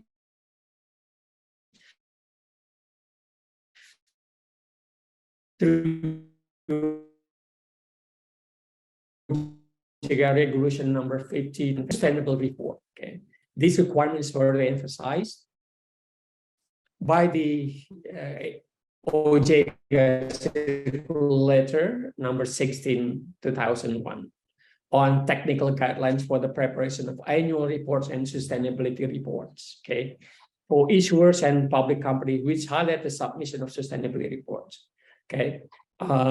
So this or the recent regulation, but again, I already mentioned there, but the practice of reporting the impact of a company operation on environment has been there for ages, okay, for many years, and the companies already have been reporting the government related performance, okay, activities I think since at least 2010, many companies actively have reported the governance, related performance or governance related area. Okay. Okay. Again, this is another reporting here that there was only one okay, ESG-based mutual fund product with general funds. Okay, about 6 billion of IDR. But by 30 December of 2020, it has reached to 14 products with more than 3 trillion rupiah. So again, it's already increased substantially. Also, there's a Sri Kahati. This is a sustainable responsible investment. What index? This is have a green index, even several green index here. Okay. Here in Indonesia, okay, or the last one is this one, the IDX ESG leaders. This is an index, okay, a green stock index, okay. It's not on the environmental, social, and ESG-based stock index, okay. And so there is a Sekahati, there's a IDX ESG leaders, okay. Just give you a overview about what happened here in Indonesia. This is how the index are prepared by the OJK. Okay, there are 3 phases here, but up to now there are some 25 companies a part of the ESG index. We call that Kahati ESG index family. Okay, and this is the give you an overview about the performance of the gross return of the green index compared to a traditional index. We see here that a green index outperform, or ESG index outperform the traditional index. Okay, this is until 2021. This is another one. Okay, the Kahati index, as you see, the green one. Okay, is the green index. It's higher than the rest. The IDX 13, the S30 index of 30 companies. Okay, and even LQ 45, the most active, index, the 45 active index stock in capital market here in Indonesia. Okay. If we look further here, okay, the recent development here is a survey done by Mandiri Institute. Okay, recently, a survey conducted by Mandiri Institute found that 70% of 310 investors surveyed experience information constraint regarding ESG information or data. Okay, so they have difficulty in accessing this information, ESG information. Only 25% of investors invested in ESG products, so it's still very low. Okay, in terms of the percentage. Okay, in addition, 52% of the 190% publicly listed company in Indonesia do not measure their carbon emissions footprint. Okay. Another statistic here, 30% of these companies do not set targets regarding sustainable and climate risk in their risk management. And respond to this event, currently the Financial Services Authority already mentioned that, preparing the draft of the regulation. Okay, but again, remember this also is indication that the requirement is not mandated strictly here in Indonesia until now, at least. Okay, and this is another result of the survey. More importantly here that quoted from Bahana Tissue Investment Management, okay, TCW, Indonesian investors. This is very important here, especially retail. Okay, not institution. The majority haven't made ESG accounts. Yes. Interrupt. Your time is 2 more minutes for the presentation. All right. Yeah. So this is the use is still very low. Okay. So this is the Indonesian situation now. Okay. What's next then? Okay. What's next then? Well, of course, one is how to educate the retail investor, especially retailers. Okay. about what it is, how to educate, then of course give them access. Okay. Until now, the variation is still very high. Okay. In terms of the structure of reporting, the content, the variation in Indonesia is still very high. And investors still don't know, how financial performance relate to this, ESG performance. And cost and benefits, the cost is very high. It's very expensive to develop this, okay, to measure this, okay. And then the question for our education system is for accounting. First, this one blurring actually the accounting management and financial accounting. So where's the boundary? This is a domain of financial or management accounting. Okay, so this is very important for universities how to prepare the graduate. Okay, how to integrate this important trend into the curriculum. Okay, will it be a concentration? Is it an undergraduate or is math? I think it's an important aspect to discuss it. But one thing we should remember that ESG reporting is still at an early stage here in Indonesia. Okay, but the future looks pretty promising, but it's very challenging. That concludes my presentation today. Thank you very much.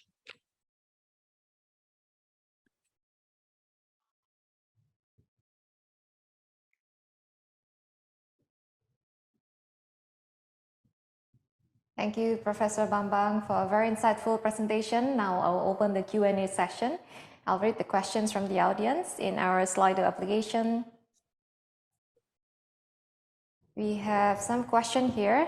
The first one is from Asa Adi Grahita from Universitas Merdeka Malang. Is there a more effective way to increase company awareness in maintaining environmental impacts in the future instead of just reward and punishment? Good questions. Of course, is there any way to more effective educate companies? Very good questions. Okay, actually, in reality, they understand the importance of this. Okay, but their perspective is very on compliance basis. So if it's required, then they're gonna report it. If not, then usually they put less important than that. But actually, in terms of understanding this concept, they do understand. Okay, that the importance of the report, but the willingness to report is very low because right now they still follow the compliance principle. And secondly, many investors still not use this as an important decision in making important aspect in making investment decision. All right. Thank you, Professor Bambang. Next question, please. What is the current status of ESG reporting in Indonesia? Actually, you have mentioned it in your PowerPoint just now, the current status of ESG reporting in Indonesia. Yes, exactly. It's still at the early stage. Although another aspect, the environment and governance has been there, but as an SDG reporting is in very early stage. For example, some company report the ESG reporting separately. Others just, like part of the annual report. So it's still in very early stage in Indonesia. Okay, because it is not a mandatory for them to disclose an ESG report. That's why it is still in early stage. Exactly.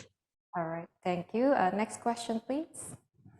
The third question from Wasila from Universitas Merdeka Malang. In what ways does digitalization impact the accuracy and transparency of ESG data and and how can accountants ensure the data integrity? The second question from the top. In what way does digitalization impact the accuracy and transparency of ESG data and how can accountants ensure the data integrity? It increased transparency substantially, and also increased access. I already mentioned that briefly before, because then with the digital in a digital world, you can have data on a daily basis, on a monthly basis. That's increased again the speed of a report. And also it's easier for stockholders to access that information. Okay, but in terms of the accuracy of measurement, it helps a little bit, but then it's still again, in terms of the accuracy, it's not affected heavily on digitalization, but more on the methodology. On the methodology, for example, for remote satellite remote sensing to measure the deforestation or the development of a rural area, for example, it helps a little bit. Okay, in terms of accuracy of measurement, it doesn't really help a lot, because there's more on an economics, social methodology. Okay, thank you, Professor Bambang. Next question, please. Okay, from Adi Putra from Universitas Merdeka Malang. Oh, sorry, the second question from the top. Aninda Deswanti from Universitas Trisakti. How is the correlation between SDGs and ESG principles, and is there any differences between ESG and sustainability? It's when we talk about sustainability, it's a broader concept than SDGs. Okay, when we talk about sustainability in terms of the SDG, it's much broader context compared to SDG. Okay, but if we implement SDG properly and using, ESG properly and using SDG as the basis, then that will be aligned. But many companies already try to incorporate that. I'm lucky to get involved in this area in the last, like 4 years. So it's strongly related. But in terms of the, concept, sustainability is broader than ESG. All right. Thank you so much, Professor Bambang, for answering the question. You're welcome. We'll have a few more questions, but because of the time limit, I have to stop now. And once again, thank you very much for a very engaging presentation. Thank you so much. Thank you for answering the question. As a token of gratitude, please allow us to present this certificate of appreciation to you. Thank you so much. You are most welcome. Next, we will listen to the presentation. Thank you again, Professor Bambang Riantolis. Sure. We will listen to the presentation by Dr. Ari Pratama.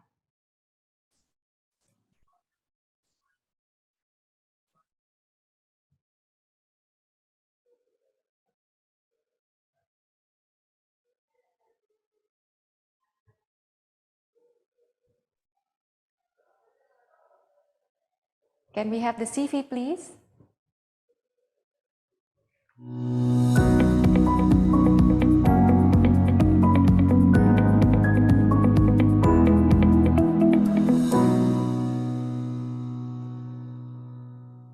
Thank you very much. Without further ado, Dr. Ari Pratama, the platform is yours. Okay, thank you very much, the Master of Ceremonies, and good afternoon to all ladies and gentlemen. And first of all, thank you very much for inviting me in this webinar. And I also would like to extend my congratulations and also my thanks to the previous speakers for their fine speech. And of course, based from what I already saw and heard from the presentation, I think we learned a lot, especially about our role in this digital era. Maybe to make it short and sweet, I will move to the presentation. So I will share the slide now.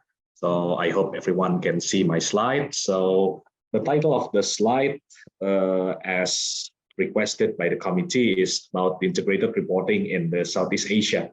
But I decided to modify the title a bit. So my presentation title will be Current State and Future of Corporate Reporting.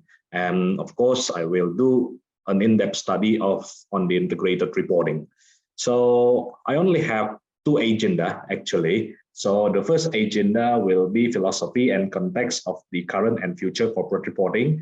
So it will be a short, brief presentation about the context of the corporate reporting, because before we move to the integrated reporting, before we understand the definition, the content of the integrated reporting, of course, we have to understand why there is an integrated reporting now.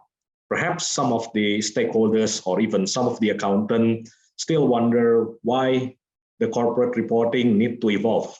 We already have financial statements, but why we need to change from financial statement to the integrated reporting? So of course, we have to understand a bit about the philosophy.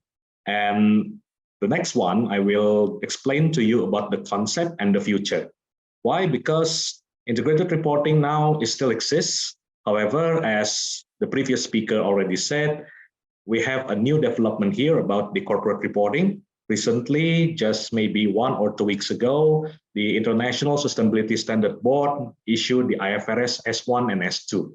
Of course, this is a very big change, and we also wonder what the integrated reporting can play to improve the sustainability reporting and also to improve the corporate reporting as a whole. So I think that will be my agenda for today. And also on the last part of my session, I will share with you my research about integrated reporting. I will only explain 2 of my research about integrated reporting, one in the private sector and the other one in the public sector. Okay, so I'll just move on to the next slide. So on the next slide, I will discuss with you about the philosophy and the context of the current and future corporate reporting.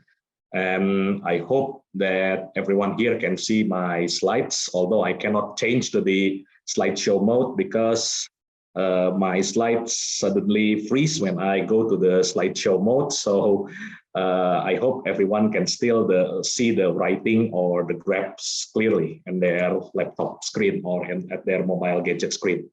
So I will start my presentation by explaining to you that actually the practice of this sustainability reporting or the practice of the integrated reporting is not something that we not predict before. Well, as stated by the previous speaker, we understand that the revolution of the corporate reporting is happened so fast.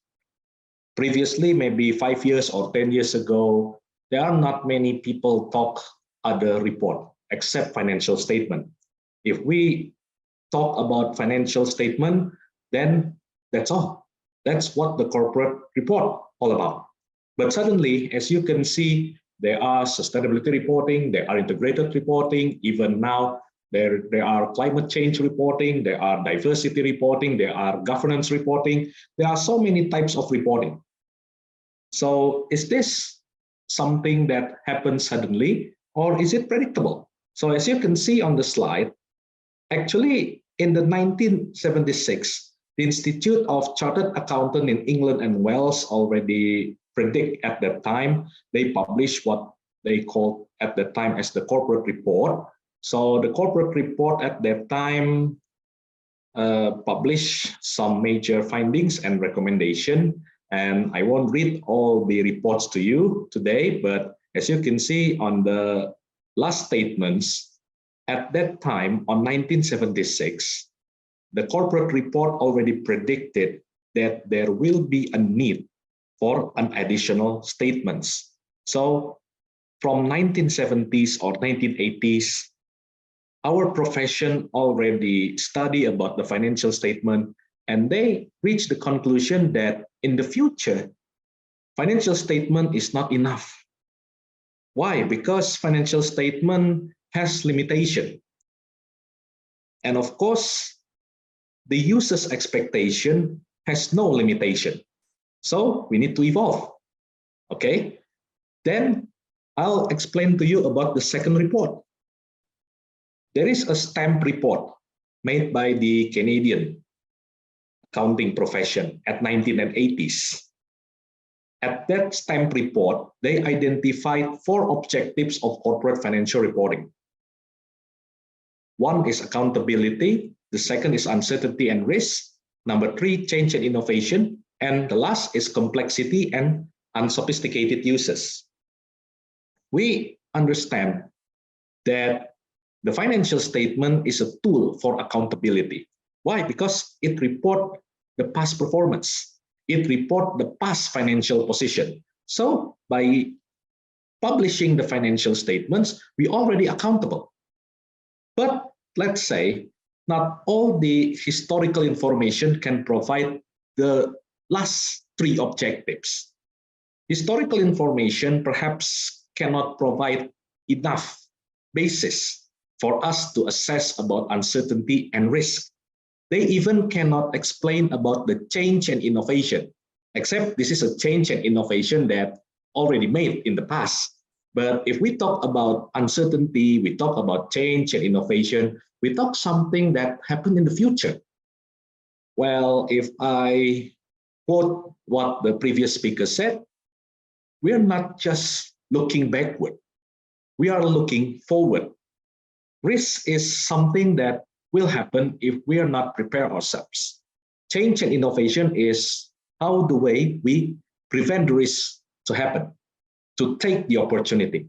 So is the financial statement can accommodate all these 4 objectives? Well, the clear answer to that is no. Okay, so financial statement provide tools for accountability, but of course they have limitation in providing the information about risk, about change, and even about complexity.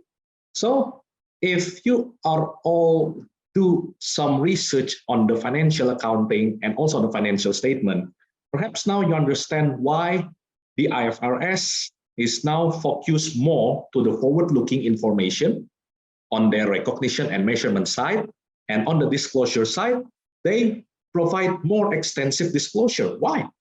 Because that's the way for the accounting standards and also for the financial statements, so they able to provide the second, the third, and the 4 objectives of the corporate financial reporting.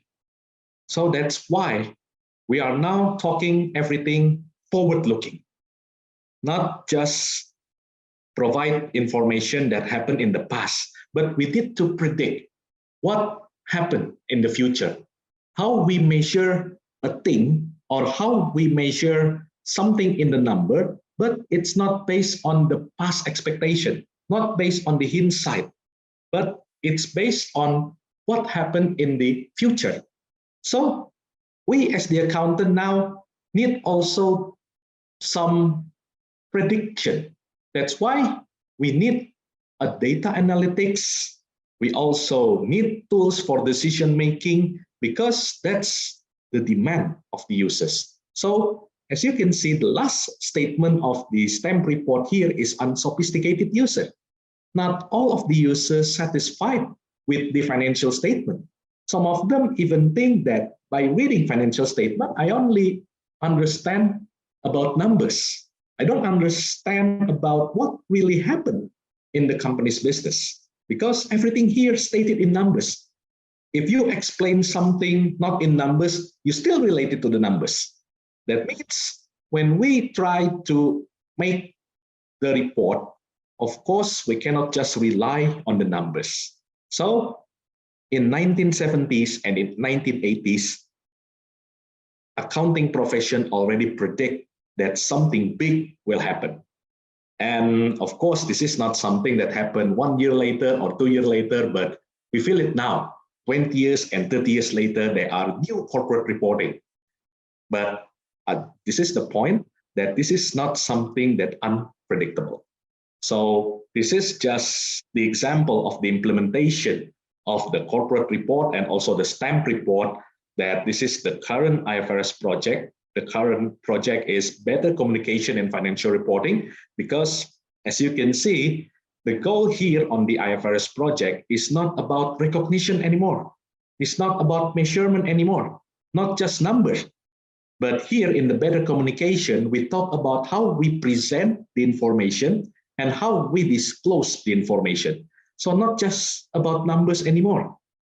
So as you can see, there are several major projects here on the better communication in financial reporting, but this is one of the big projects is the primary financial statement.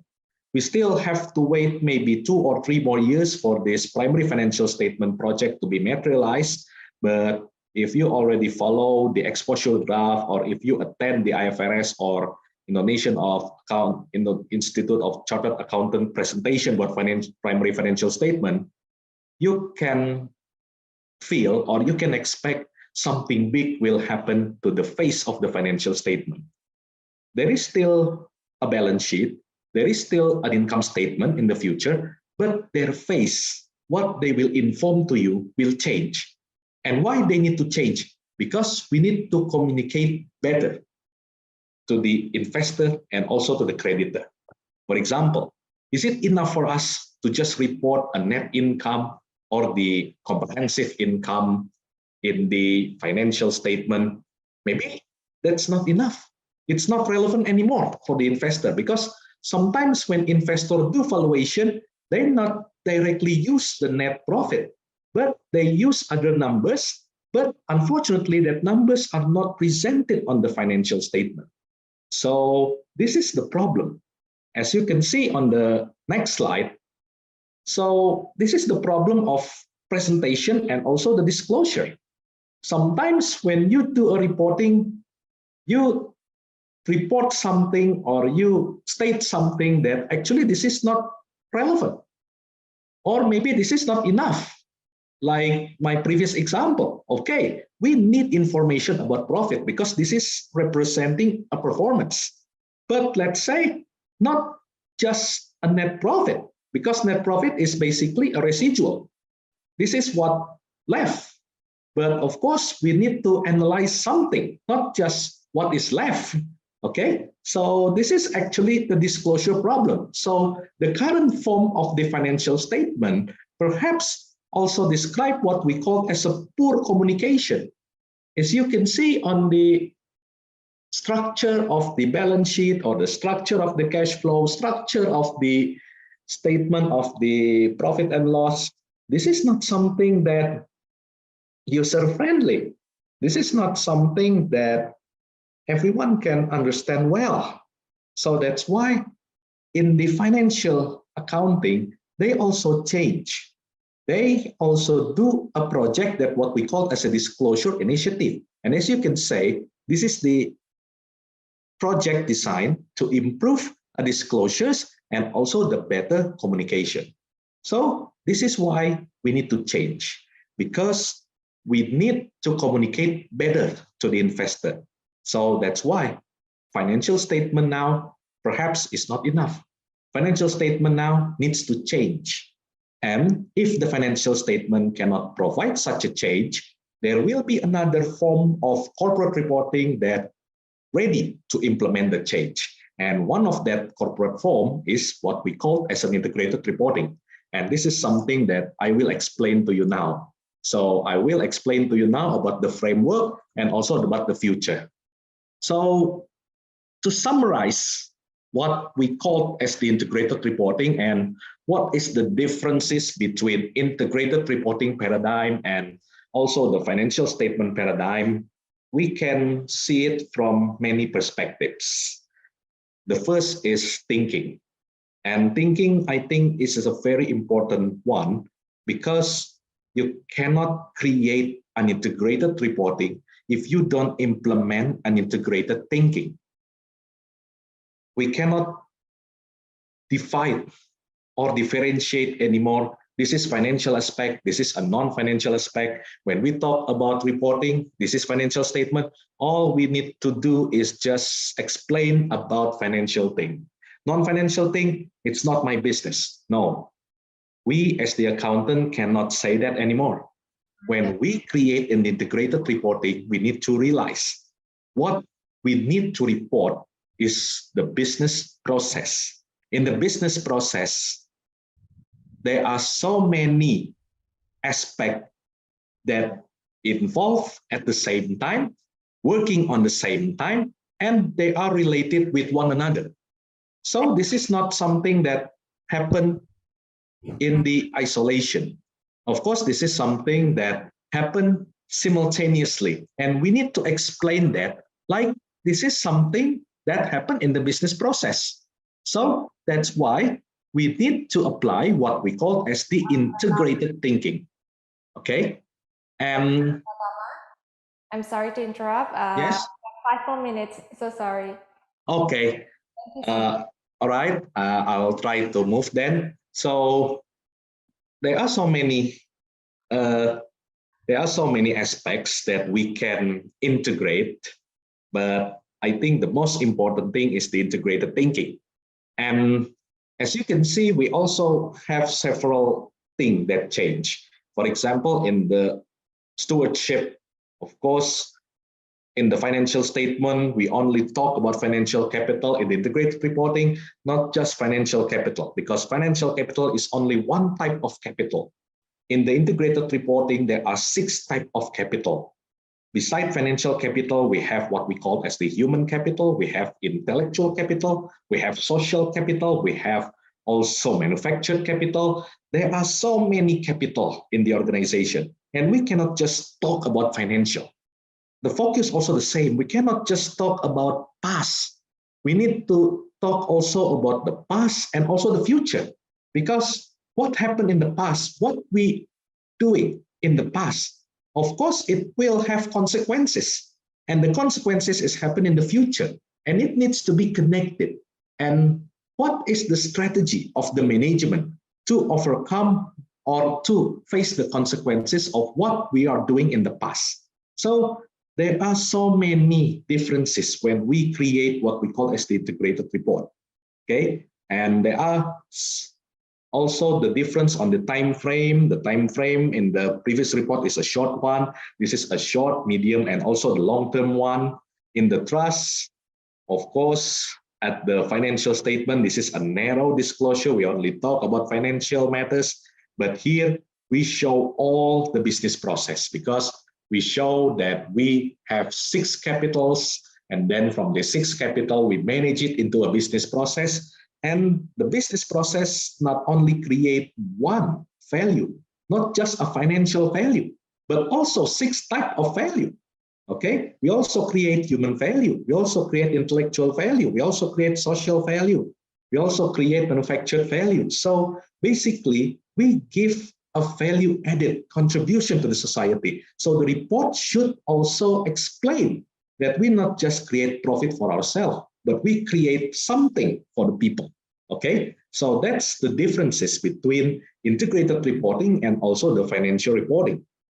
So to summarize what in the nutshell the integrated reporting is, we can start from the business development. So in the business development here, we have variation of the business practice.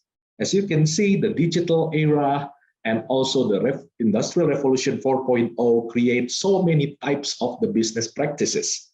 And the user need to understand this business more, because sometimes this business is not as straightforward as they can see. This is maybe something that complex. This is something that we need to explain more. And now we not also having just stockholders, we have stakeholders, and these stakeholders demand high quality governance. So they will demand detail and also the comprehensive report. So this is the 2 objectives that we need to fulfill all together.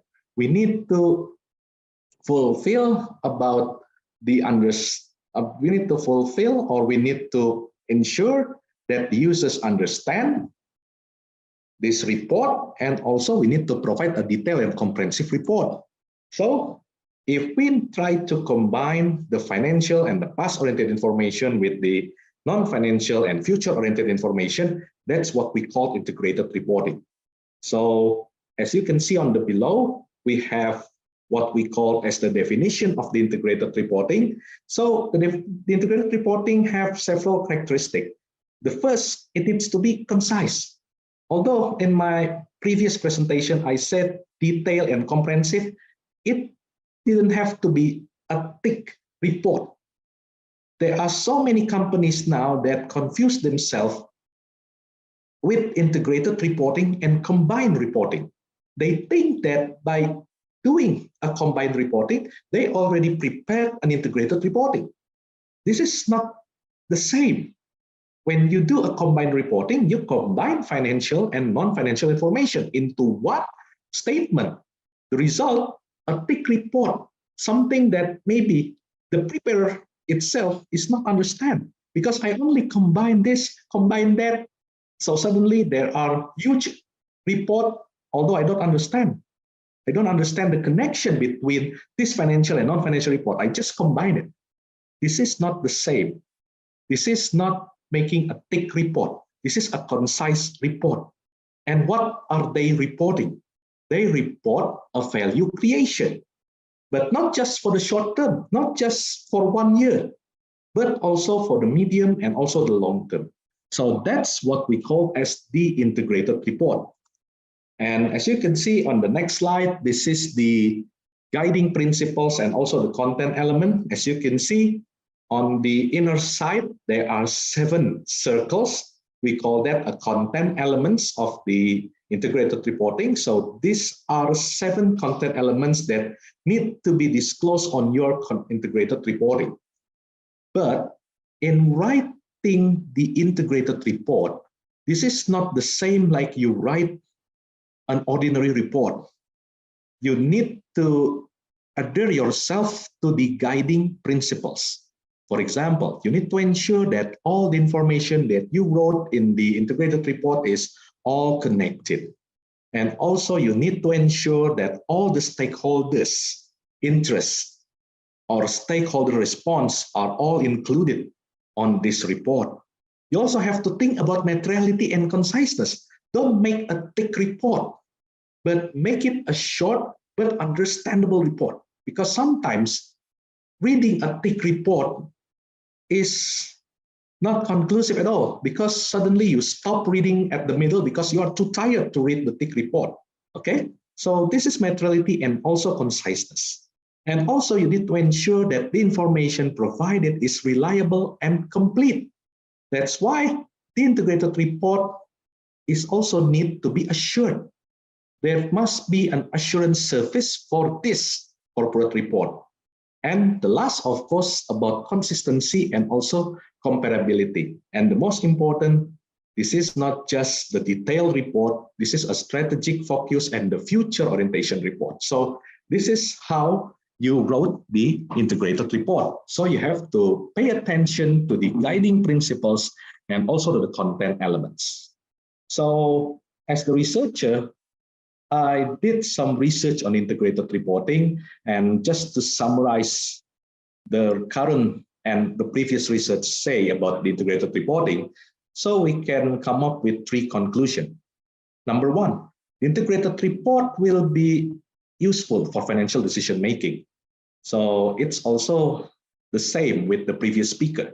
So this new IR report is also tested, and it already proved that it has an effect on the financial performance. However, the second research showed that this IR implementation is not as easy as they said. There are so many difficulties in implementing the IR. And the last, we cannot expect that all the companies will adopt the IR and results are all the same. No, the level of the IR disclosure will be vary across the sectors. Okay. So that's what the previous research say about the integrated report. Now we talk about the future state. Why? Because the organization that create integrated reporting, International Integrated Reporting Committee, as you can see, just merged with the Sustainability Accounting Standard Board to make what we call as the Value Reporting Foundation. And last June 2022, this Value Reporting Foundation already merged into the IFRS Foundation and now becoming an integrated part of the ISSB. So I don't want to talk much about the ISSB, but this is something that I also want to tell you, because this is a new trend of the financial and also the sustainability reporting.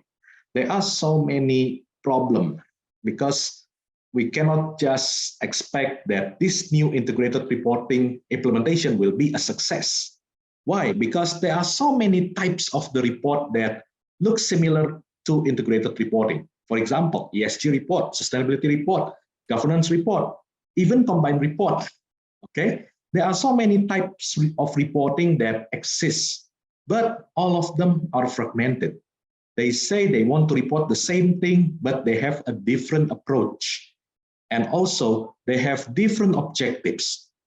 It creates a confusion among producers and users of the sustainability information. Which framework should I adopt? And basically, to satisfy, perhaps I have to adopt this principle, that principle, this principle. So basically, we cannot adopt a single standard at all. We need to adopt multiple standards. It creates incomparability, it also creates inefficiency, and basically, it can create what we call a lack of trust. So that's why there are ISSB, and the ISSB will produce what we call as the sustainability report. Although, as all the previous speakers already said, this is not the ordinary sustainability report. This is a sustainability report that has focus on the investor, not like the GRI, because the GRI is a multi-stakeholder focus. It tells a story about the ESG, but not just for the investor.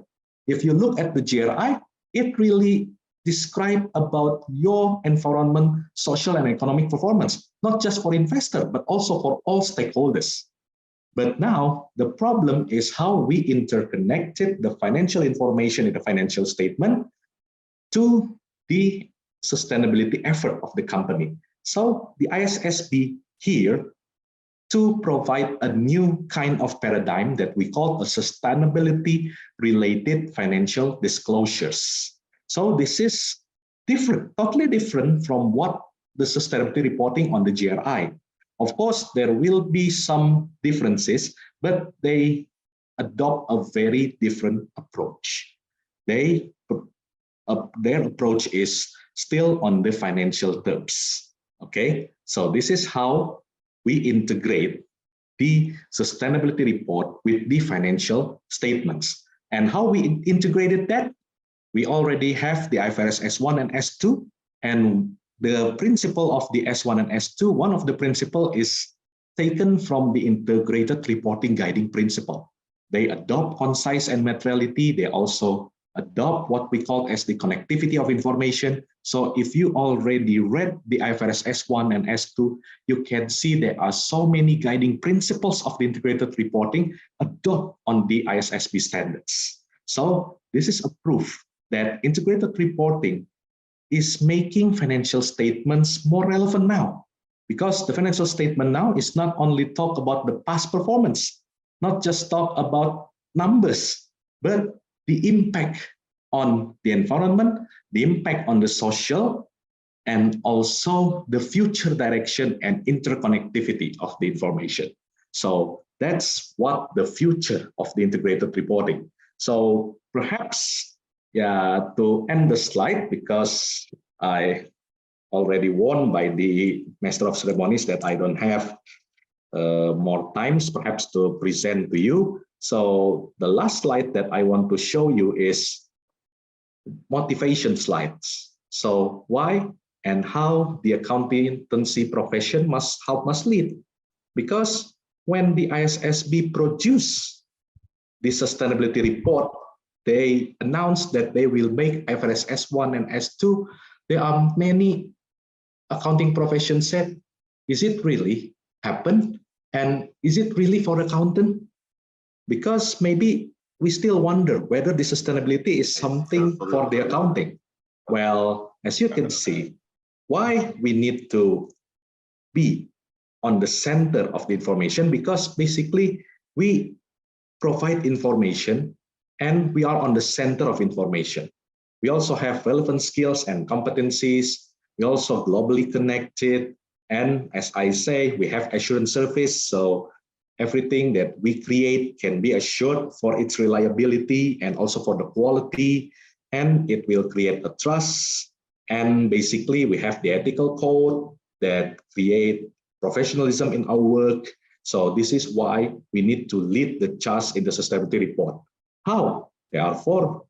We can advocate for smart policy and regulation. We can demonstrate sustainability related skills and competencies. So we need to upgrade ourselves, not just the basic accounting, but also sustainability related mindset and also skills and competencies. Okay. And then the last, be proactive on the climate reporting and champion the integrated mindset. And how you can champion integrated mindset?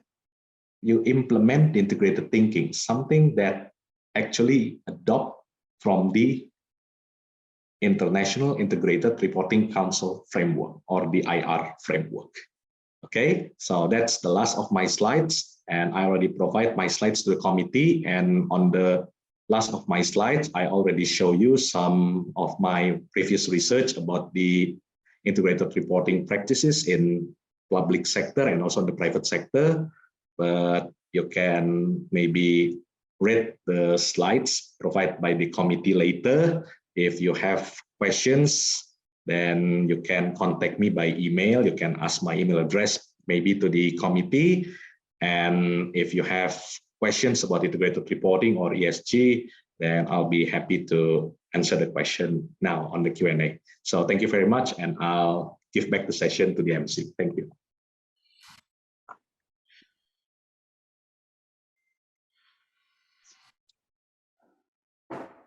Thank you, Dr. Ari Pratama, for a very enlightening presentation. Now I'll open the Q&A session. I'll read the questions from the audience. We have 3 questions. The first question is from Arinda Deswanti from Universitas Trisakti. As many reporting develop, such as sustainability report, integrated report, etc., in your opinion, how is our profession developing? Okay, thank you very much for the questions. Let's just say the accounting profession is developing. So if the question say about how we should develop to accommodate the development of the reporting, that means in the short term that we have to upgrade our competencies. So that's why we as the accountant now not just need to understand about making a financial statements anymore, not just about journalizing anymore. Okay, because as you know, there are so many softwares, there are so many technology that can replace if we are just becoming a scorekeeper. Okay, so we need to evolve. We cannot just be a scorekeeper, but we need to upgrade ourselves into the attention director, and the last is the problem solver or decision maker. Okay, so with so many reporting type now, there are challenges, but there are also opportunities. And the opportunities is for the accountant that understand the new framework and the implementation of the report. So I really suggest to the profession and also to students, if there are students here, and I assume there are some students here joining the webinar, that you can do a research on the sustainability reporting or the new corporate reporting, because this is something that still need to explore more. And if you can explore more issues or explore more details about this corporate reporting and basically the user needs, then we can develop the more robust framework and more stable framework in the future. So I think that's how our profession needs to develop. All right, thank you, Dr. Ari Pratama. Next, there's one more question from D. Jupriono. Is there any evidence in practice in the field that integrated reporting concept is capable of overcoming obstacles in management accounting? Okay, thank you very much for the question.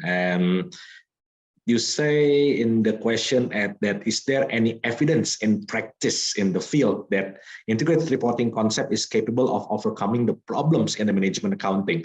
I think the answer, yes, there will be an evidence, okay, of that research. Why I say there will be an evidence? Because actually my research field is in the financial accounting, okay? So I understand this is the Asia Pacific Management Accounting Association. So this is actually a field that is not my specialization, but I also certain, yeah, that the management accounting can be benefited from this integrated report.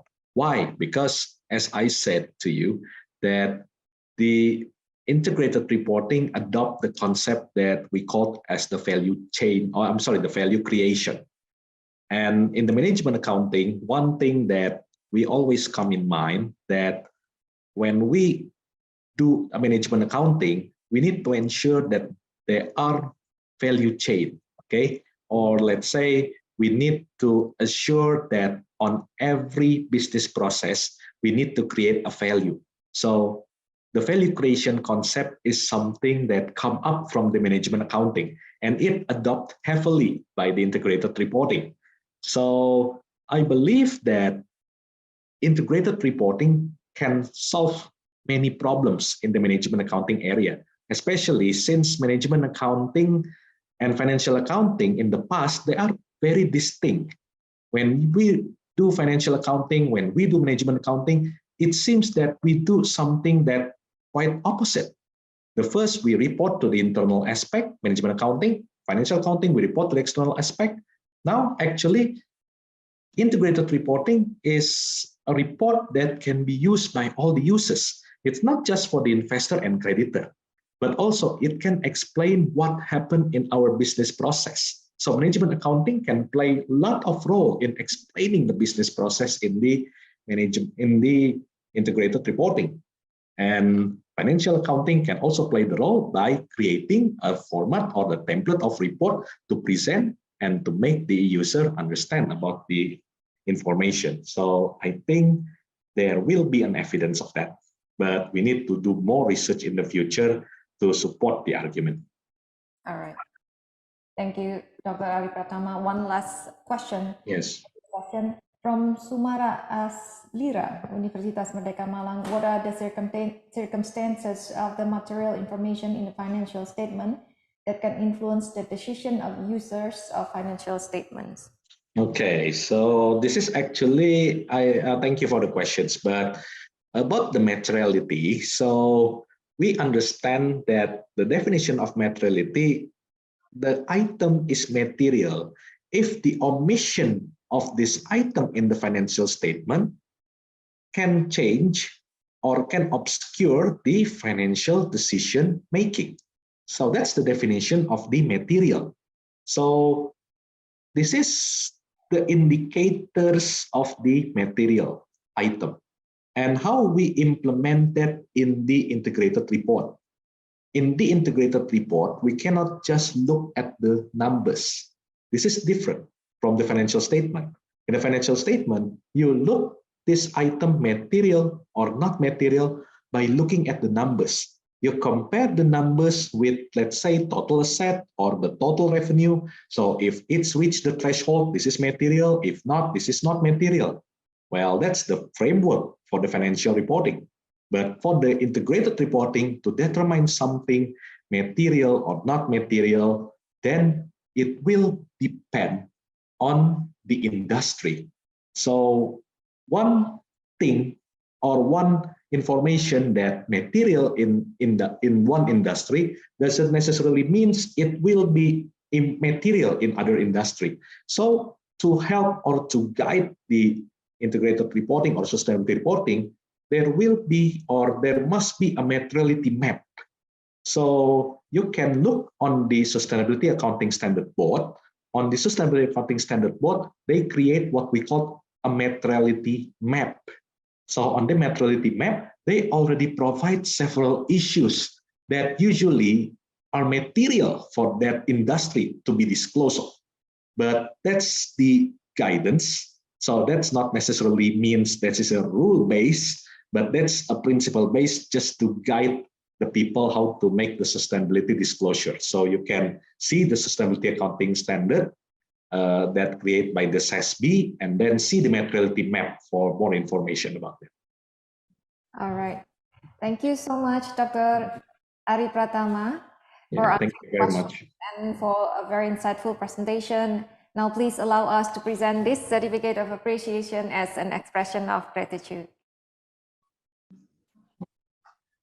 Thank you very much for this certificate, and thank you for having me here.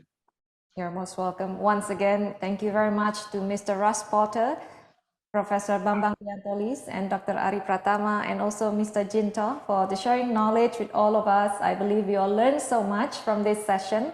To all of the participants, we will have 5 minutes break, and then we will continue with the second session.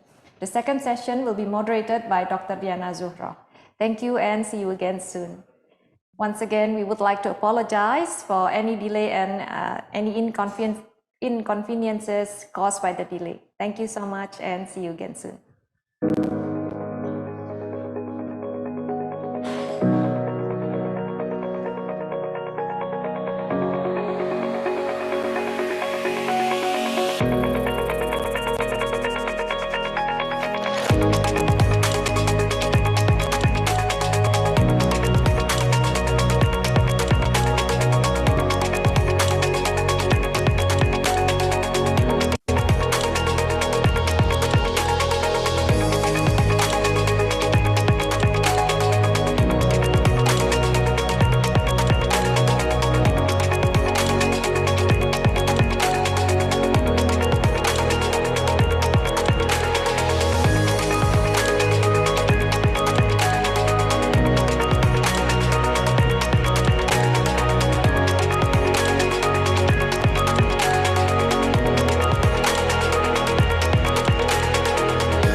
ladies and gentlemen, thank you for being with us in the second session of the APMAA webinar Indonesia chapter. In this second session, there will be three presenters. First, Professor Tulus Tambunan, PhD from Universitas Trisakti, and the title of his presentation is Recent Development of Indonesian MSMEs, Their Opportunities and Challenges. The second presenter will be Professor Robert Evans from Curtin University, Australia. This title of presentation is Transformation of the Management Accountant Role in Digital Era. And the third presenter will be Dr. Dia Sukanti Cahyaningsih from Universitas Merdeka Malang, and the title of her presentation will be Carbon Accounting in Renewable Energy Finance. Again, allow me to remind all of you that you can write your question in Slido application with format name underscore your organization and then followed by question. I would like to invite the first presenter of the second session, Professor Tulus Tambunan from Universitas Trisakti. The title would be Recent Development of Indonesian MSMEs, Their Opportunities and Challenges.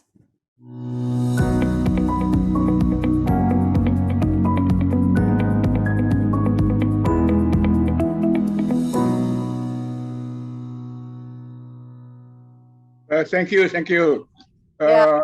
Tulus, the platform is yours. Start from now. Thank you. Okay, thank you very much. So I'm very pleased, in fact, with today's webinar of APMAA by inviting me to discuss micro, small, medium enterprises. The reason is because most of micro, small, medium enterprises, especially micro and small enterprises, not only in Indonesia, but also in other developing countries, do not apply a good bookkeeping or accounting system. Even most of micro, small enterprises are rejected by banks because they do not have correct financial reports. So maybe next time, APMAA seminar will also discuss more seriously about these accounting problems faced by these enterprises. So may I share screen? Hello, moderator. Can I share screen? Yeah. Yeah, okay. You can share screen, Prof. Okay. Just a moment. All right. So my title is Recent Developments of Indonesian Micro, Small, Medium Enterprises, and especially their opportunities and challenges. Just a moment. These enterprises, as in other countries, are very important because well, maybe I start first by definition. Micro enterprises in Indonesia are those that have net assets up to 50 million rupiah, so very small, or annual revenue from sales or turnover up to 300 million rupiah, while small enterprises, those which have net assets over 50 million rupiah up to 500 million rupiah, while medium enterprises are those have net assets over 500 million to 10 billion rupiah, or have annual revenues from sales more than 2.5 billion rupiah up to 50 billion rupiah.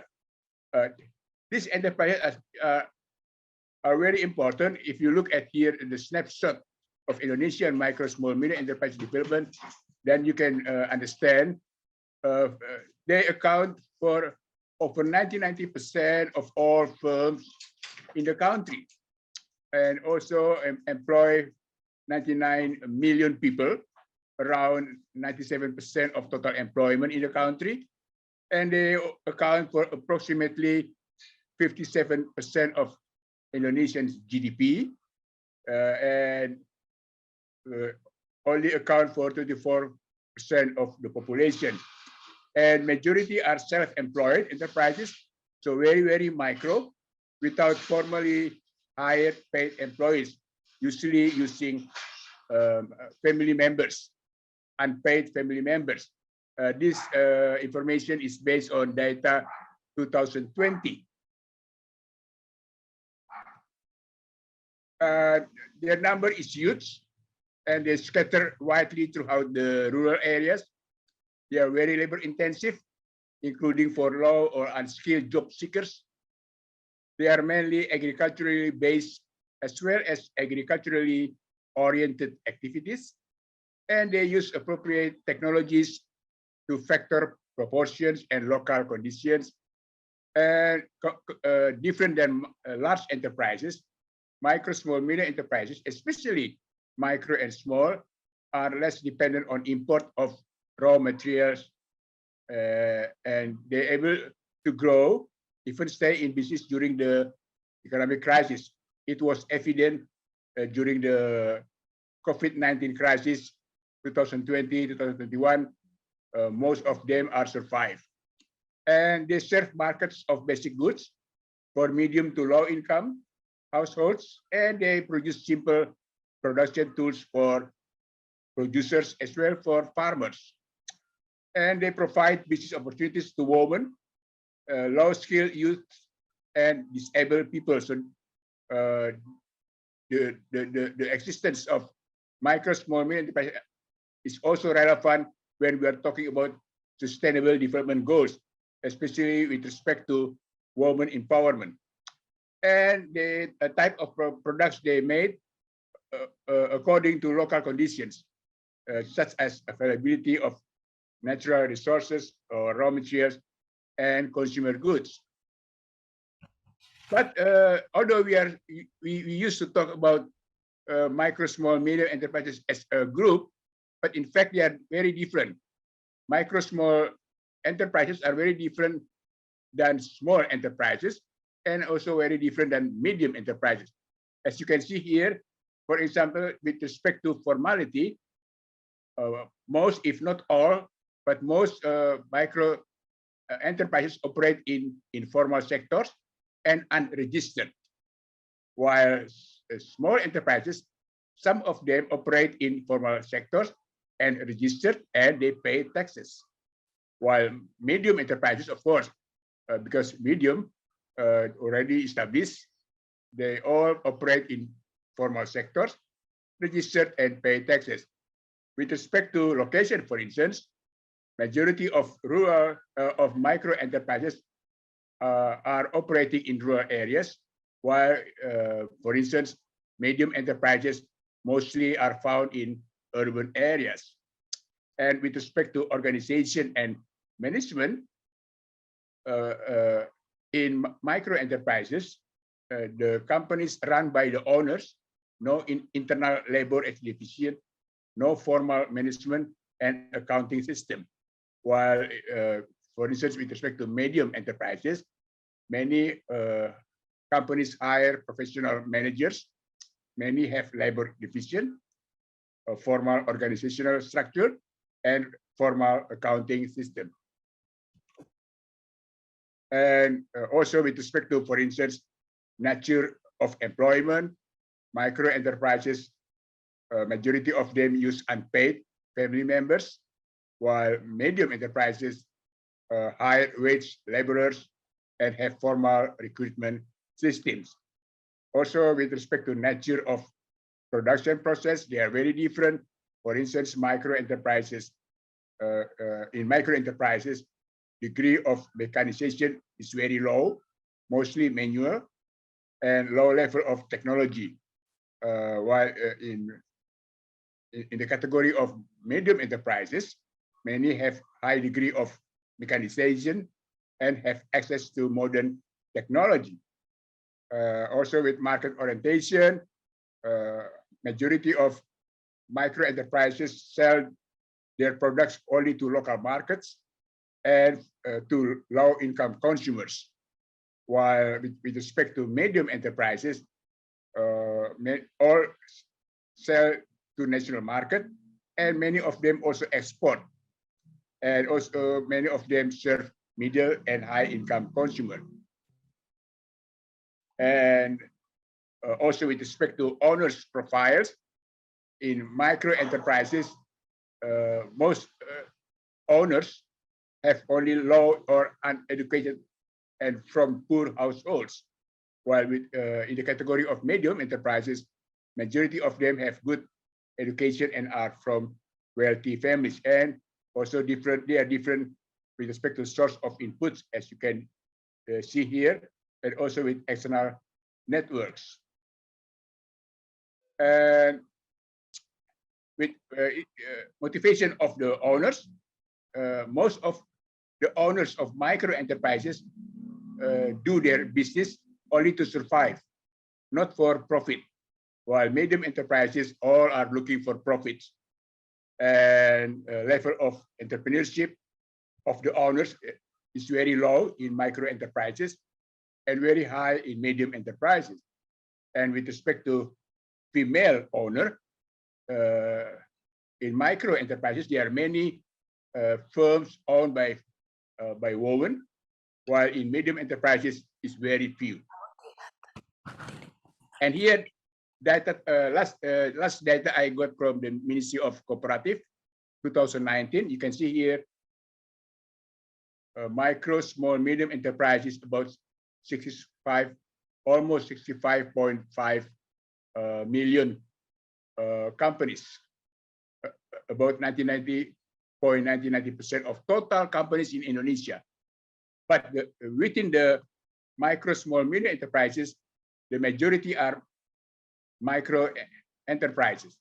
Is here 64.6 million companies, or about 98, almost 99%.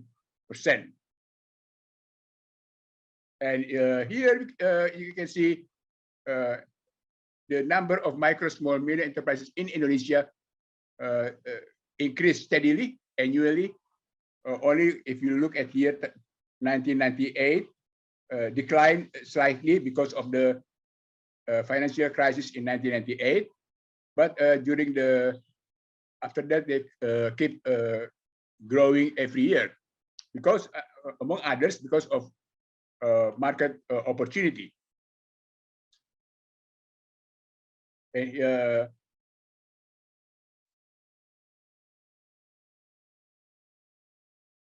here I try to compare with other countries in the Asian Pacific regions, almost the same. Yeah?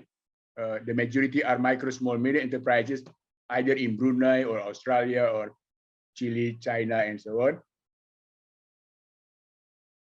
And here, the share of GDP of micro, small, medium enterprises, slightly above 50%, slightly above GDP contribution by large enterprises. And another important aspect of micro, small, medium enterprises in Indonesia is internationalization. So when we are talking about internationalization, in fact, we are talking about the involvement of Indonesian micro, small, medium enterprises in global activities. And it can be through FDI, foreign direct investment. So micro, small, medium enterprises do investment in foreign countries. But with respect to Indonesia, there is no evidence, unfortunately. And besides FDI, also involved in export, and export can be direct or indirectly. What I found from my many studies on micro, small, medium enterprises in Indonesia is most of them, if they do export, most of them do indirectly, like this structure. Either they export the product through traders or collectors, or through importers, or through cooperatives, or they sell first to export large size companies. I'm sorry, maybe rather disturbed by my dogs. And here, if you look at Indonesian micro, small, medium enterprises are still very weak with respect to export, weaker than, for instance, Thailand or Malaysia. Here you can see that Thailand is #1, Malaysia and Indonesia is below that trend. It is based on report, last report from the Asian Development Bank. Here you can see that Indonesia is still very weak, micro, small, medium enterprises, when we are talking about export compared to our neighbors, Malaysia or Thailand. And here again, I try to compare with other countries in the Asia Pacific regions. Some countries have a very large share. For instance, here, Canada, 38.8%, while Indonesia is only 17%. And here again, other data about exporters from the category of micro, small, medium enterprises, Indonesia compared to other countries in the regions. So from the above figures, it will be interesting to know if there are differences between those countries with respect to, first, government trade regulations. Why export share of micro, small, medium enterprises in Canada, for instance, that was 38%, much higher than in Indonesia, which was only 70%. Is it because trade regulations in government trade regulation in Canada is more in favor of micro, small, medium enterprises compared to Indonesian government trade regulations? That need to be studied. And second, whether the differences because of differences in intensity and forms of government interventions, or it can be also differences in the readiness, for instance, capacity of individual micro, small, medium enterprises. And fourth, differences in other determinants, although indirectly, for instance, maybe different in infrastructure condition or quality, in logistic, in business and political environment, business culture, human resources, trade and training facilities, level of coordination between stakeholders, and many others.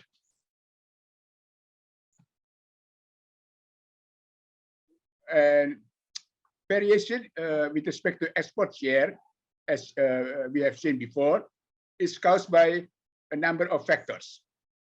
First, level of national economic development.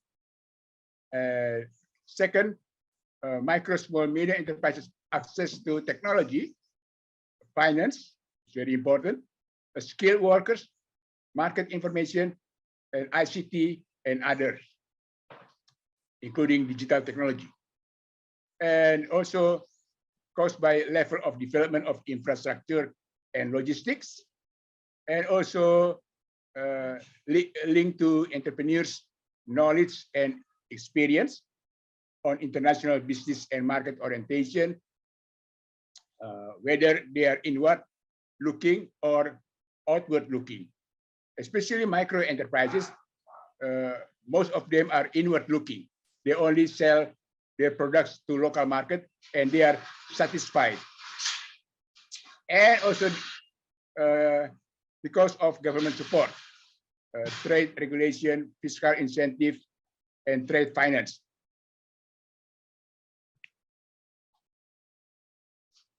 Here, one study show that micro, small, medium enterprises and large enterprises identified customs and trade regulation as major constraint in some economies in the Asian Pacific region for their export. And when we look at the data on micro, small enterprises in the manufacturing industry, if I use data from 2017, the main constraint is, we can see here, lack of capital. And the second one is marketing. And the third one is access to raw materials, and followed by access to energy and skill and transportation. So the conclusion from many studies, that I take a look, there are many obstacles faced by especially micro, small enterprises who do not do export or to participate in global value chains. One, lack of technology, lack of skills, workers as well as owners or the managers, low ability to innovate, lack of funding, including, I'm sorry.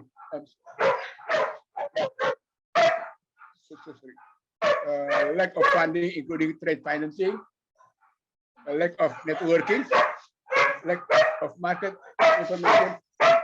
Sorry. This one. Excuse me. And, more. I think your time will be 5 minutes more. okay, and no compliance with international quality and other standards, technical regulation and conformity assessment procedure. But they still have opportunities. First, growing domestic market with total population in Indonesia keep increasing every year. So market also will increase, market size. Second, circular and green economy. The promotion of circular and green economy lately, in the past few years, will certainly generate a new market opportunity for all businesses, including micro, small, medium enterprises. And third, growing export markets. We have ASEAN, we have APEC, we have G20, and we have European Union. But micro, small, medium enterprises also have serious challenges. First, to get access to information, skills, technology, including digital, technology and finance. And second, to compliance with international equality and other standards, in technical regulation and conformity assessment procedures. And third, to improve the ability to innovate and also to connecting to supply chains and developing sustainability, while there are at least two main policy challenges in the country. For the Indonesian government, at least four main policy challenges. First, to formulate policies and strategies that direct and indirectly lead to optimal allocation of all necessary resources for production and global marketing, so that these enterprises have full access to all sources, including finance and technology, and to create a good innovation ecosystem, to create a good environment for micro, small, medium enterprises to do innovation, and to socialize all Asian, APEC, and G20 lead trade deals agreements through all available channels. And finally, to provide explanation, training, and monitoring through various forms, such as workshop to micro, small, medium enterprises, so that they know how to best use those trade agreements. I think that is my presentation. Sorry for my dogs.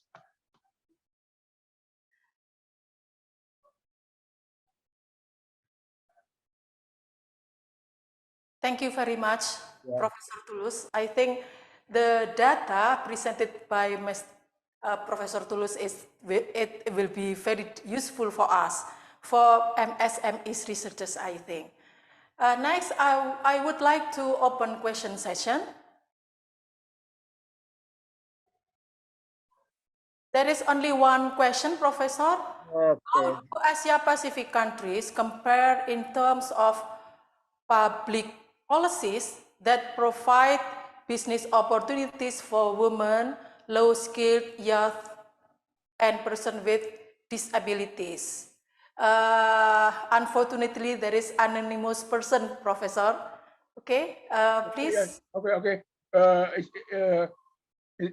Especially in developed countries, they are much developed than Indonesia with respect to these policies, because we came rather late with respect to this problem.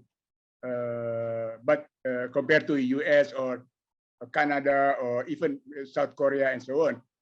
So I think we should keep learning from them how to provide policy to promote them through the development of micro, small, medium enterprises. Thank you, Professor Tulus. Is it enough, your answer? Yeah. Okay, because there is only one question, so I think the presentation of Professor Tulus is over. Now allow me to present certificate appreciation for Professor Tulus. This is certificate Professor Tulus. Thank you. Thank you so much. Thank you so much, Prof. And ladies and gentlemen, we move on to the second presenters, Professor Robert Evans from Curtin University, Australia. Professor Robert will be present the presentation with the title Transformation of the Management Accountant Role in Digital Era.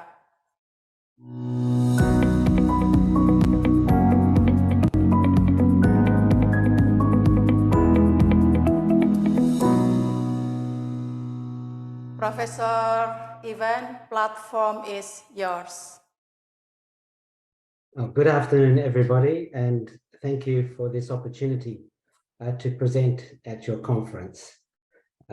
As was mentioned, my topic today is transformation of management accounting role in the digital era.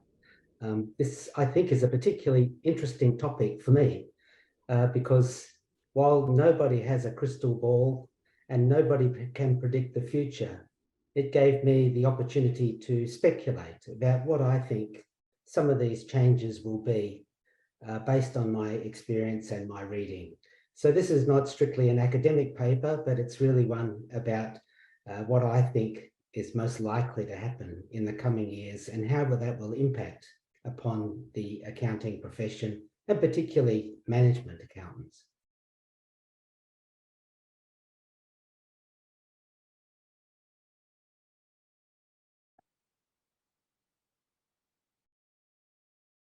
I will just share my screen.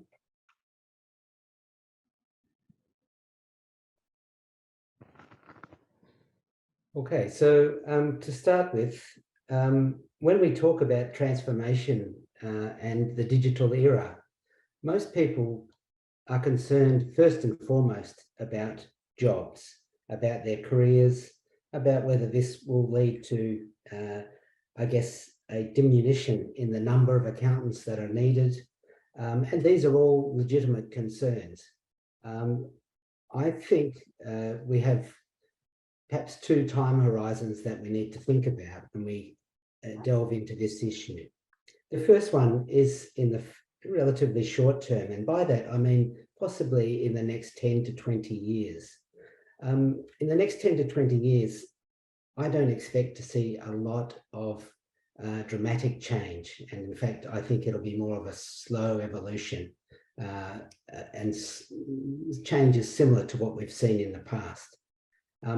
As I was preparing for this presentation, I recalled something that I read in The Economist magazine many years ago. It was actually, and I traced it, and it was back in 2011. And their cover page said how a new manufacturing technology will change the world. It referred to a new industrial revolution that would end the need for factories. This was The Economist in 2011. And can you guess which technology they were talking about?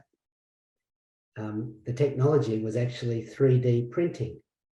So they were of the opinion at that point, only 12 years ago, that 3D printing would be the next new industrial revolution that would end the need for factories and would change the world. Now, at this stage, 13 years later,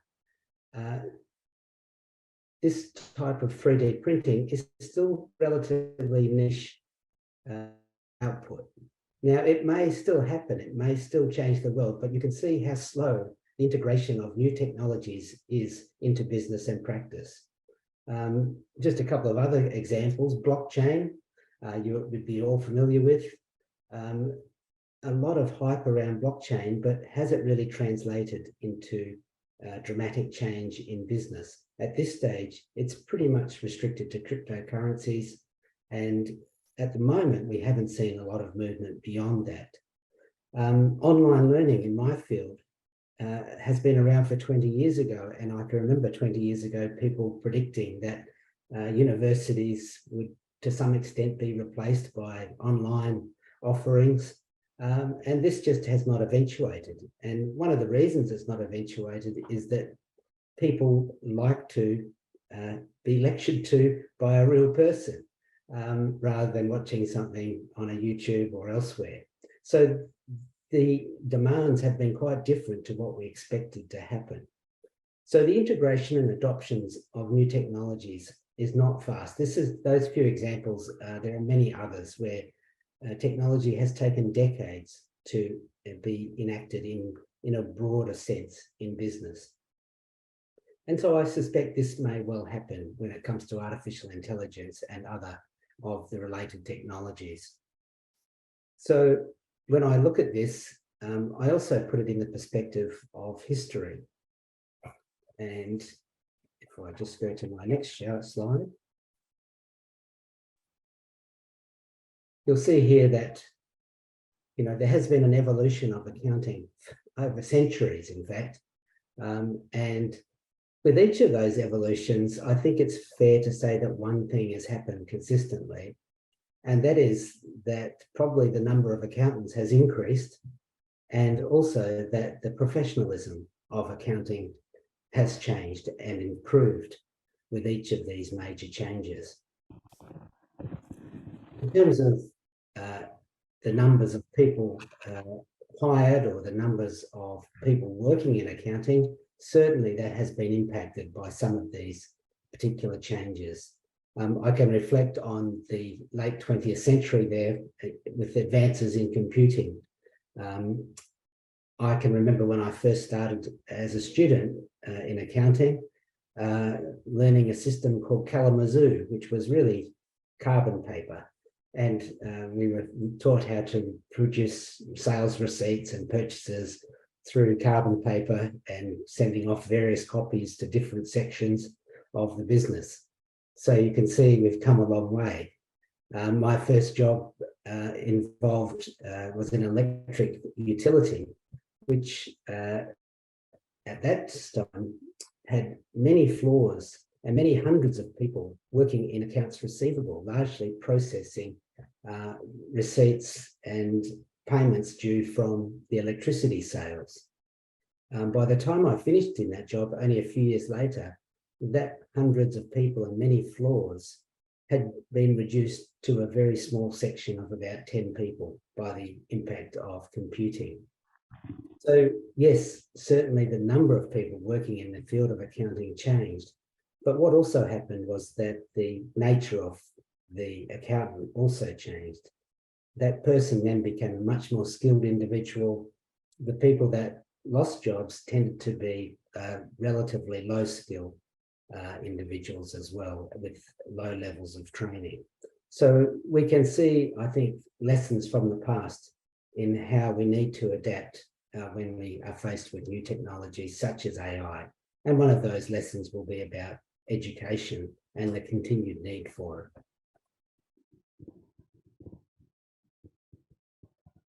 So where do I think some of the technologies may change over, or some of the changes that may occur as a result of AI and those related technologies?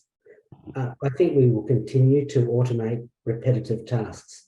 There are still numerous tasks that are done on a daily basis in accounting, which have the opportunity to be automated, and I think that will continue. We will also see improvements in data reliability. When we look at something like the cost of a product in say, a multi-product firm, now we know that to determine the cost of a product involves normally many cost allocations, and you can take it right through to activity-based costing. And we know that there's a lot of imprecision in those allocations, and there's a lot of assumptions underlying those allocations. We could hope that with new technologies, we will be able to record much more accurately the consumption of materials and labor and other elements, overheads, that go into making a product in a much more direct way, and therefore end up with much better ideas of costs and much more reliable measures of costs. This, of course, then leads to more robust data analysis, because we are now working with a much more real number when we talk about, say, the cost of a product. Then substantially our analysis will improve. We're also going to be enabled to have more sophisticated modelling and decision-making as a result of that. The sophisticated modelling and the analysis will often be built into the software, so it doesn't require for accountants to necessarily have high-level research skills or mathematical modelling skills. A lot of this will then be provided through the software that we use that will become more mainstream. This in turn leads to enhanced scenario planning with perhaps AI and others providing scenarios based on environmental scans that look out and try and gauge what is going to happen to our business.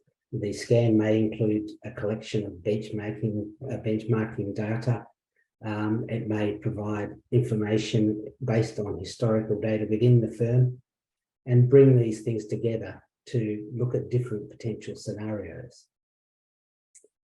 I've put in here fraud detection, because fraud detection is something that also happens internally. Now, this may be seen as more of an audit function, internal or external, but nevertheless, it can also be picked up through management accounting processes.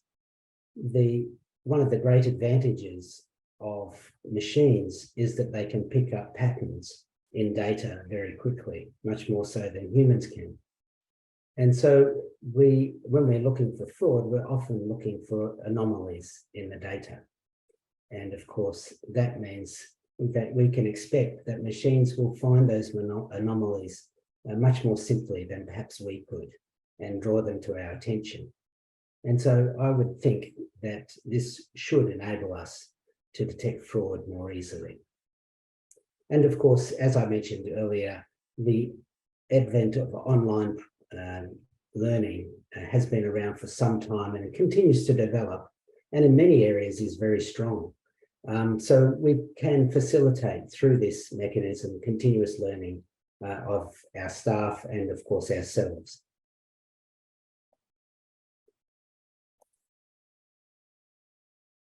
So what are some of the future trends?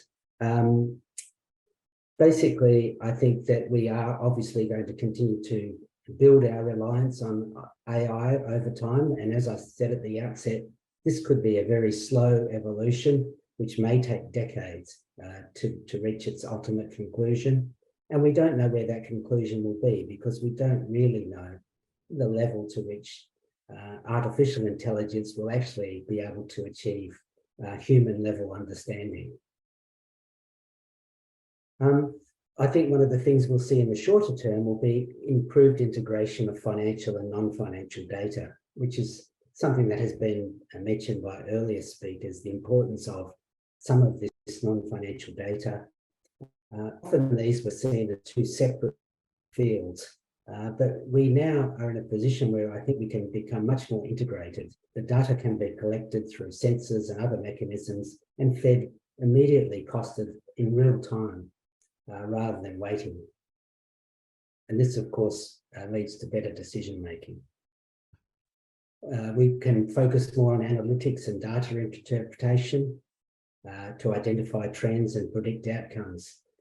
In the past, I think it's fair to say that a lot of our time has been spent in collecting data and in many ways sifting through data and trying to ensure that that data is as accurate as it can possibly be. So this was much of a management accountant's time. In fact, when I talk to my students, we often, in an exam, we might do something like a cost volume profit question, and we would say, you know, here's the costs, here's the volumes, determine the profit, or something along those lines. And I would point out that to them that when you actually get out of work, the difficult part is actually going to be establishing the cost. You know, that is given to you in an exam, but in reality, finding the cost of a product or a service in a multi-function business is incredibly difficult. So if you're in a bank, for instance, and you're trying to work out the profitability of your insurance arm that sells insurance to people that do banking with you, or on one level, you might think that's a simple job, but on another level, once you start allocating the central costs and all of the shared resources, it becomes incredibly difficult to actually work out whether or not that business is profitable. And so these are the sorts of things that I think good internal systems such as these technologies can help us with, can help develop that data much more effectively, produce it hopefully much more cheaply than we can today. And that allows us then to spend a lot more time as accountants on interpreting information rather than actually trying to collect it and analyze it. Measuring sustainability outcomes. I noticed that a number of your speakers were talking about sustainability as well today, and I see that as a really growing area for accountants generally, but particularly for management accountants. Being able to attribute costs and savings to efforts that we make, sustainable efforts and changes, is going to be incredibly important, not just for reporting to shareholders or to governments, but really to convincing our own managements of whether or not these adjustments are worthwhile. And to do that, we need to be able to put numbers on things that perhaps financial numbers on things that in the past, and this will require technology to assist us. Professor, your time's We've us already working at least 5 months. yeah. Sorry, how long to go? 3 minutes. Is time up or 5 minutes? 3 minutes, okay. So time working from home will be continue, and offshoring of tasks will continue because of the sort of technology that I'm using here at the moment will only improve over time, and that will make offshoring and working from home perhaps easier and also perhaps more efficient and more real in many ways. The use of virtual workplaces will become something that will be potentially be very similar to being physically in the workplace. And as I mentioned earlier, we can use technology to identify patterns and anomalies in data for fraud detection. Okay, I'll just finish with some of the skills that I think accountants may need in the future based on what I've just discussed. Strategic thinking is going to be incredibly important because a lot of the data that we've spent our time collecting in the past will now be able to be given to us. And so our main aim will be around explaining different scenarios, setting strategies, and communicating the information to senior managers. I think you're going to have to learn a lot more about sustainability and the measurement of that sustainability as part of your role, and being able to also provide assurance of the quality of those disclosures. Soft skills will continue to grow. We know that accountants obviously need to be good analytically. We need to be very competent in that area. But I think in a growing fashion, we're also going to have to be able to explain results and negotiate outcomes for our various parts of our business. And finally, continuous learning. We are going to have new technology. It is going to change the way we operate. And the best way to cope with that is to be continuously updated on how those technologies are affecting our business. So with that, I will say thank you very much and for the opportunity to present at the conference, and I'll happily take any questions that you may have. Thank you very much, Professor Ivan, for the very important topic for all of us in this era. Next, I would like to open Q&A session.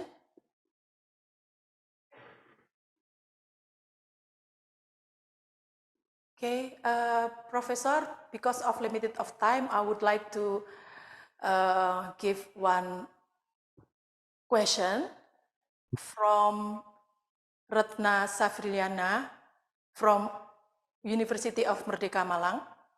Accountant must be multi-knowledge that competitive advantage is not lost in competition in the world of work. What do you think, Mr. Ivan?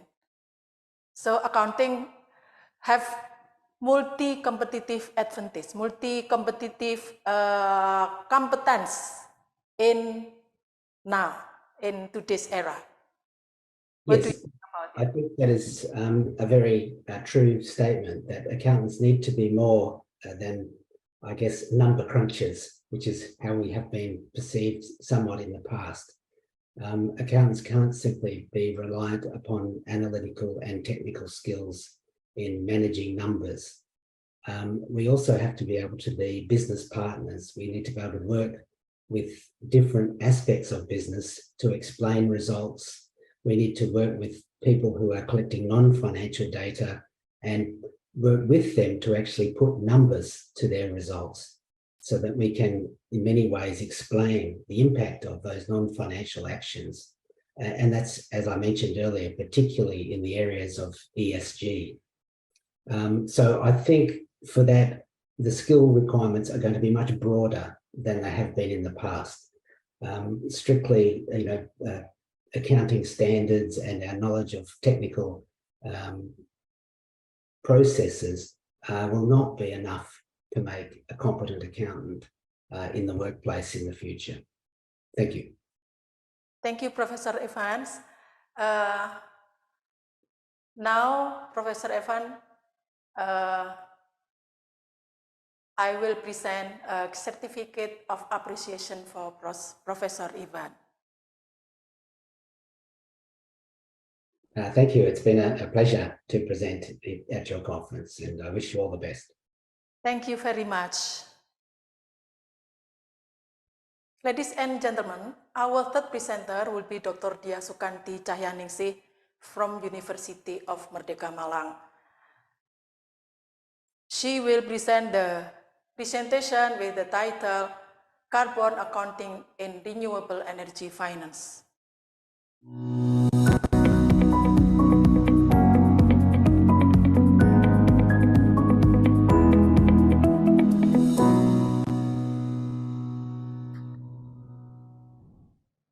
Dr. Dia Sukanti Cahyaningsih, the platform is yours. Okay. Assalamualaikum warahmatullahi wabarakatuh. Om Swastiastu. Good afternoon. Thank you for coming to this session. It's an honor to meet you here. maybe everyone is getting tired, but I'm sure everyone still want to continue this webinar to the end.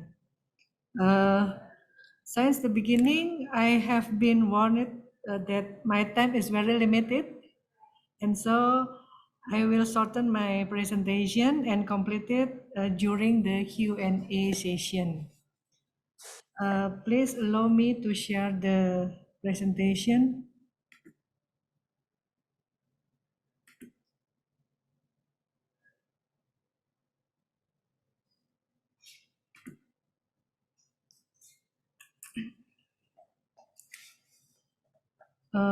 Carbon accounting and renewable energy finance in Indonesia.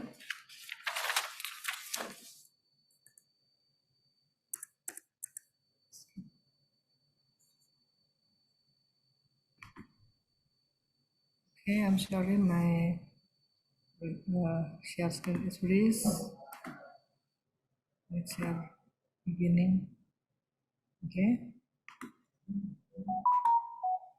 The carbon accounting is the process of measuring and tracking greenhouse gas emissions. It's cover counting the 6 of greenhouse gas coverage by Kyoto Protocol during carbon dioxide, methane, nitro oxide, hydrofluorocarbon, perfluorocarbon, and sulfur hexafluoride.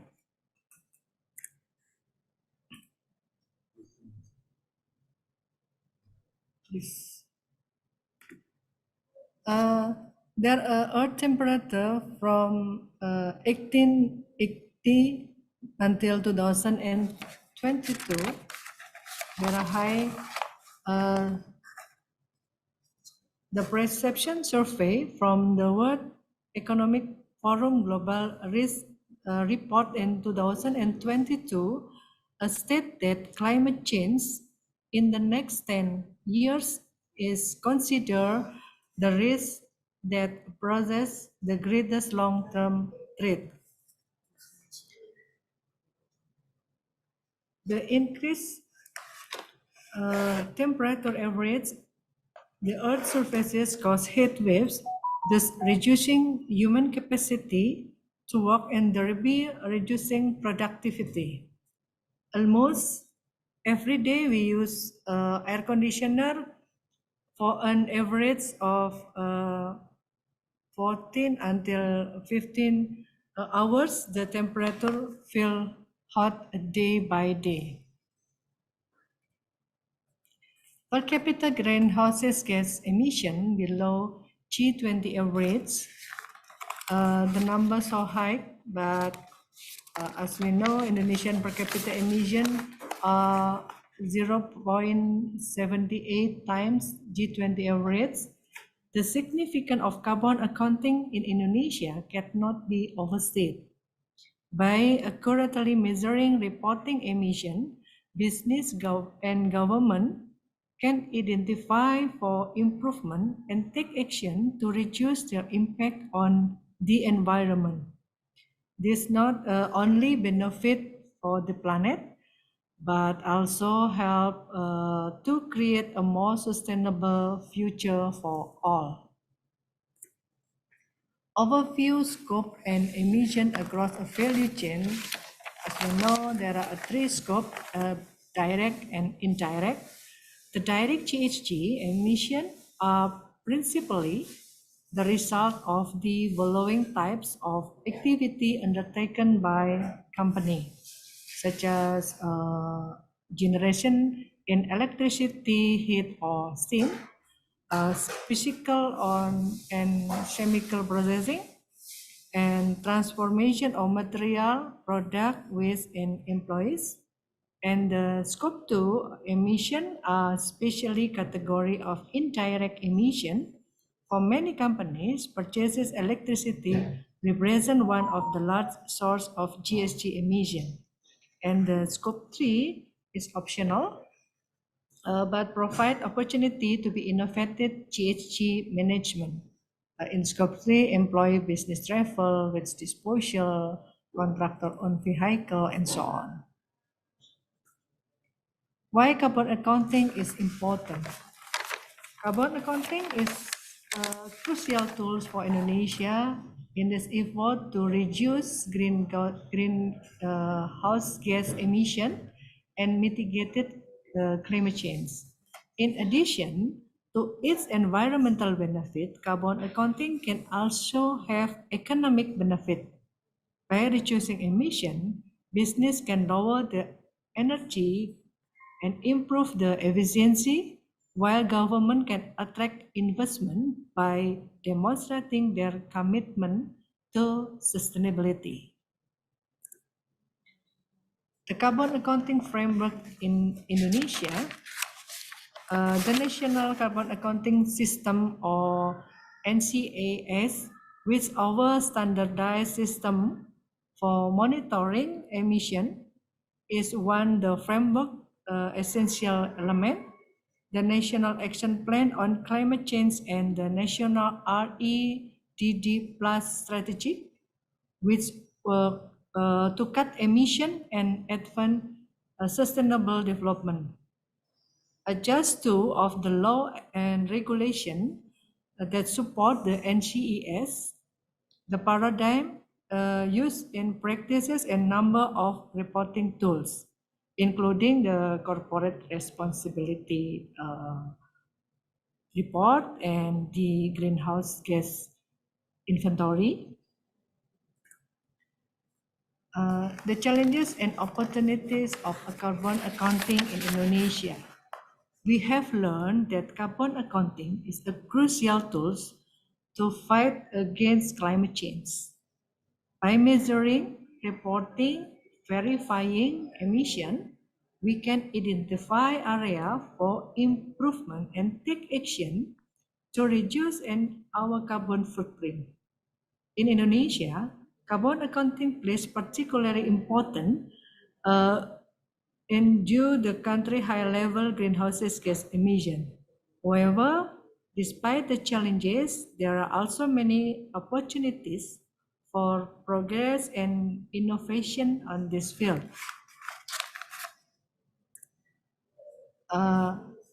There's my team research have research on carbon accounting and published in Technological Forecasting of Social Change in 2022. There is a reputable journal in my research. To achieve that, we employ a dynamic, simulated, auto-regressive, distributed lag approach using time series spanning from 1966 until 2018. Our analysis investigates the relationship between economic growth, EZI, and carbon emission, especially focusing on intensities use of oil, gas, and coal. The research highlights important and transitioning to cleaner energy and implementing technological improvement industry heavily reliant on the use of fossil fuels.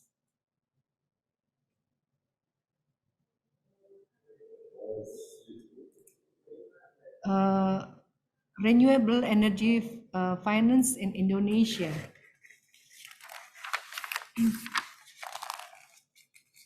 As effect of climate change become apparent, it is clear that we need transition to cleaner sources of energy. This is where a renewable energy finance come in.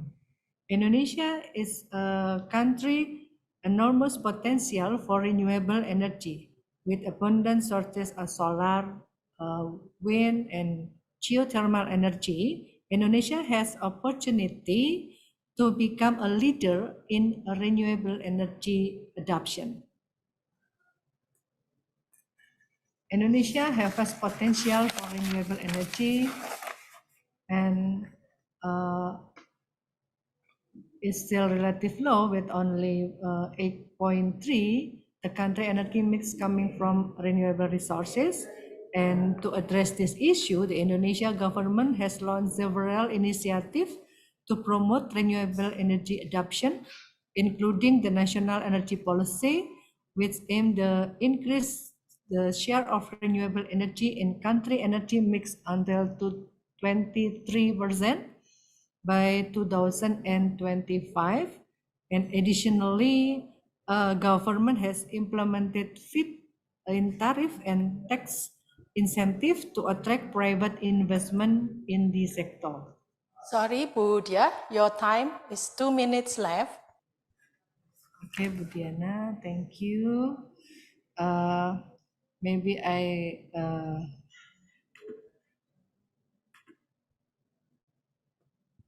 conclude my presentation that in Indonesia, carbon accounting and renewable energy finance play crucial role in addressing climate change and promoting sustainable development. And carbon accounting allow business to measure and manage their carbon emission, leading to reduce environmental impact and improve operational efficiency. It enables company to demonstrate their commitment to sustainability, access new market, and comply with regulation.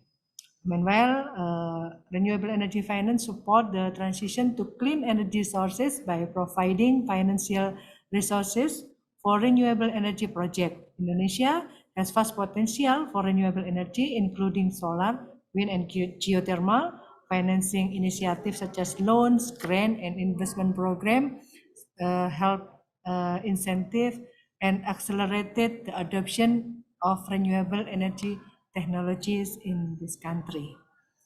Okay, Bu Diana, thank you for this session, and thank you for all to joining this afternoon for our webinar, and have a wonderful evening. Thank you very much for very insight topic completed by research result of yourself and the team from University of Merdeka Malang. Next, I would like to open Q&A session.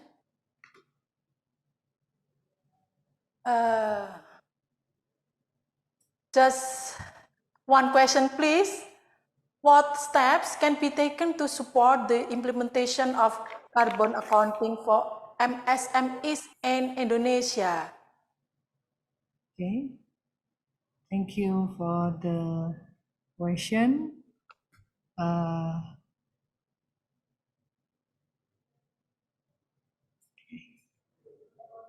Maybe you can combine with the third question. Until now, how big is the influence of carbon accounting policies on reducing carbon emissions? I think the question is very interesting to answer. Thank you, Bu Diana. To support the implementation of carbon accounting for MSMEs in Indonesia, the following step can be taken. Maybe first is raises awareness, conduct awareness campaign, workshop, and training program to educate MSMEs about importance of carbon accounting, its benefit, and the role of it play mitigating climate change. This can done through collaboration with industry, industry association, non-government organization, and government agencies. And the second step, we can provide guidance and resources, develop and disseminated guidelines, toolkit, and resources, especially SMEs for implementing carbon accounting. The material should provide step-by-step instruction, best practices, and the case study to help MSMEs navigate the process effectively. And I think capacity building is important. Offer training program and capacity building initiative to enhance the knowledge of and skill of SMEs in measuring, monitoring, and reporting carbon emission. This can include technical training on data collection, calculation methodologies, and the use of carbon accounting tools. I think that's my answer, Bu Diana. Thank you. Complete answer, even though briefly. Ladies and gentlemen, this is a certificate of appreciation for Dr. Dia Sukanti.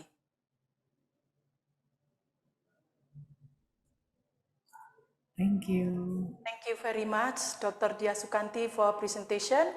Ladies and gentlemen, finally, we come to the last agenda for today's webinar, closing remark, which will be delivered by Professor Norma Omar.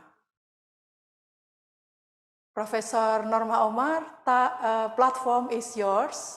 Okay, thank you so much. But somehow my internet is a bit intermittent. But anyway, I hope it will not interrupt the speech. Okay, thank you so much. And first and foremost, I want to congratulate the Indonesian chapter for organizing a very interesting webinar today for the APMAA. I saw various topics being introduced in this webinar. So we started with of course, I think we have Professor Ueno. First we have Professor Grahita welcoming participant, and then also Mr. Frankie Janim greeting all participants. And then Professor Ueno, who introduced APMAA and also explained the various activities that we are organizing, including webinars. I think nowadays, we are organizing a lot of webinars as part of the APMAA activities. And then we also have Mr. Ginto, IMA Regional Director for Asia Pacific, who talked a lot about digitalization, perhaps not just for IMA specifically, but also for the accounting fraternity in general. And then we have Mr. Ross Potter from who talked about digital transformation and finance of the future. Very interesting. How there were a lot in the Q&A. There were a lot of anxiety of people talking about losing job and also cybersecurity as a result of increased digitalization in the accounting profession. But we were assured that by both by Mr. Jin To, that I think as long as we keep on updating ourselves and improving our competency, we should not worry about losing job. Because at the end of the day, according to him, technology is developed by us, and then we should always be one step ahead of technology. And then we also saw other aspect of accounting, especially ESG reporting by Professor Mambang, and also integrated reporting by Associate Professor Dr. Ari, and also MSME in Indonesia by Professor Tulus. Initially, I was thinking, how are we going to integrate this? But it was interesting. In the discussion by Professor Evan, he mentioned that sooner or later there will be a closer integration between financial accounting, financial reporting, management accounting, and even governance. And in all this area, we saw the role of technology and digital transformation becoming more enhanced in order to improve ESG reporting, integrated reporting, as well as enhancing the strength of MSME in Indonesia so that they can become a global player. Yeah, and then of course, Professor Evan talked about a transformation of MA roles. Yeah, and a lot of this, a lot of this, sorry, a lot of this require us to learn a lot of new technology, including artificial intelligence in the areas of automation, data reliability, in getting robust data analysis so that we can improve decision making. Yeah, so it is very interesting how digital transformation is useful in all this area. And then we have Dr. Dia talking about carbon accounting. I was just wondering how can we integrate this? Again, I think one of the biggest challenge in carbon accounting and renewable energy finance is in getting accurate data. Certainly, I think with the use of digitalization, technology enable capacity, we should be able to get more data and more accurate so that we can contribute towards this carbon accounting and lesser carbon emission in the world. Yeah. So I think all in all, yeah, I want to again congratulate the team. Very interesting, wider, what we call it, wide, diverse topic. But in the end, I think you were able to put everything and how digital technology is key in enhancing the accounting profession. Okay, with that, thank you so much.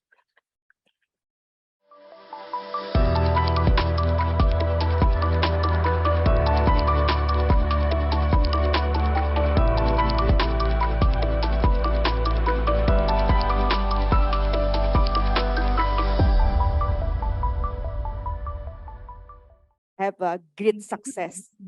Okay. And then I'll also extend my gratitude to, of course, Professor Ueno as APMAA Board of Directors, Professor Norma Omar as the APMAA Deputy Chair, Professor Dian as Chairman of Institute of Indonesia Chartered Accountant Education Compartment for your continued support. And also for Mr. Ginto, he is Director Regional Partner Relation of Institute Management Accountant Asia Pacific for attending in person in Trisakti University. To all remarkable speakers, students, and colleagues, thank you so much for your presence and contribution. Through this webinar, we can learn that management accounting is developing. As Professor Norma Omar already said before, there is significant adjustment that we must do to fulfill the industry need. And as speaker suggests, there are some skills that we must integrate into curriculum, such as the soft skill. Professor Robert Evans already mentioned about it. And then Mr. Ginto also suggests that we can up our skills into technology skill and also caring with sustainability, especially in reporting issues.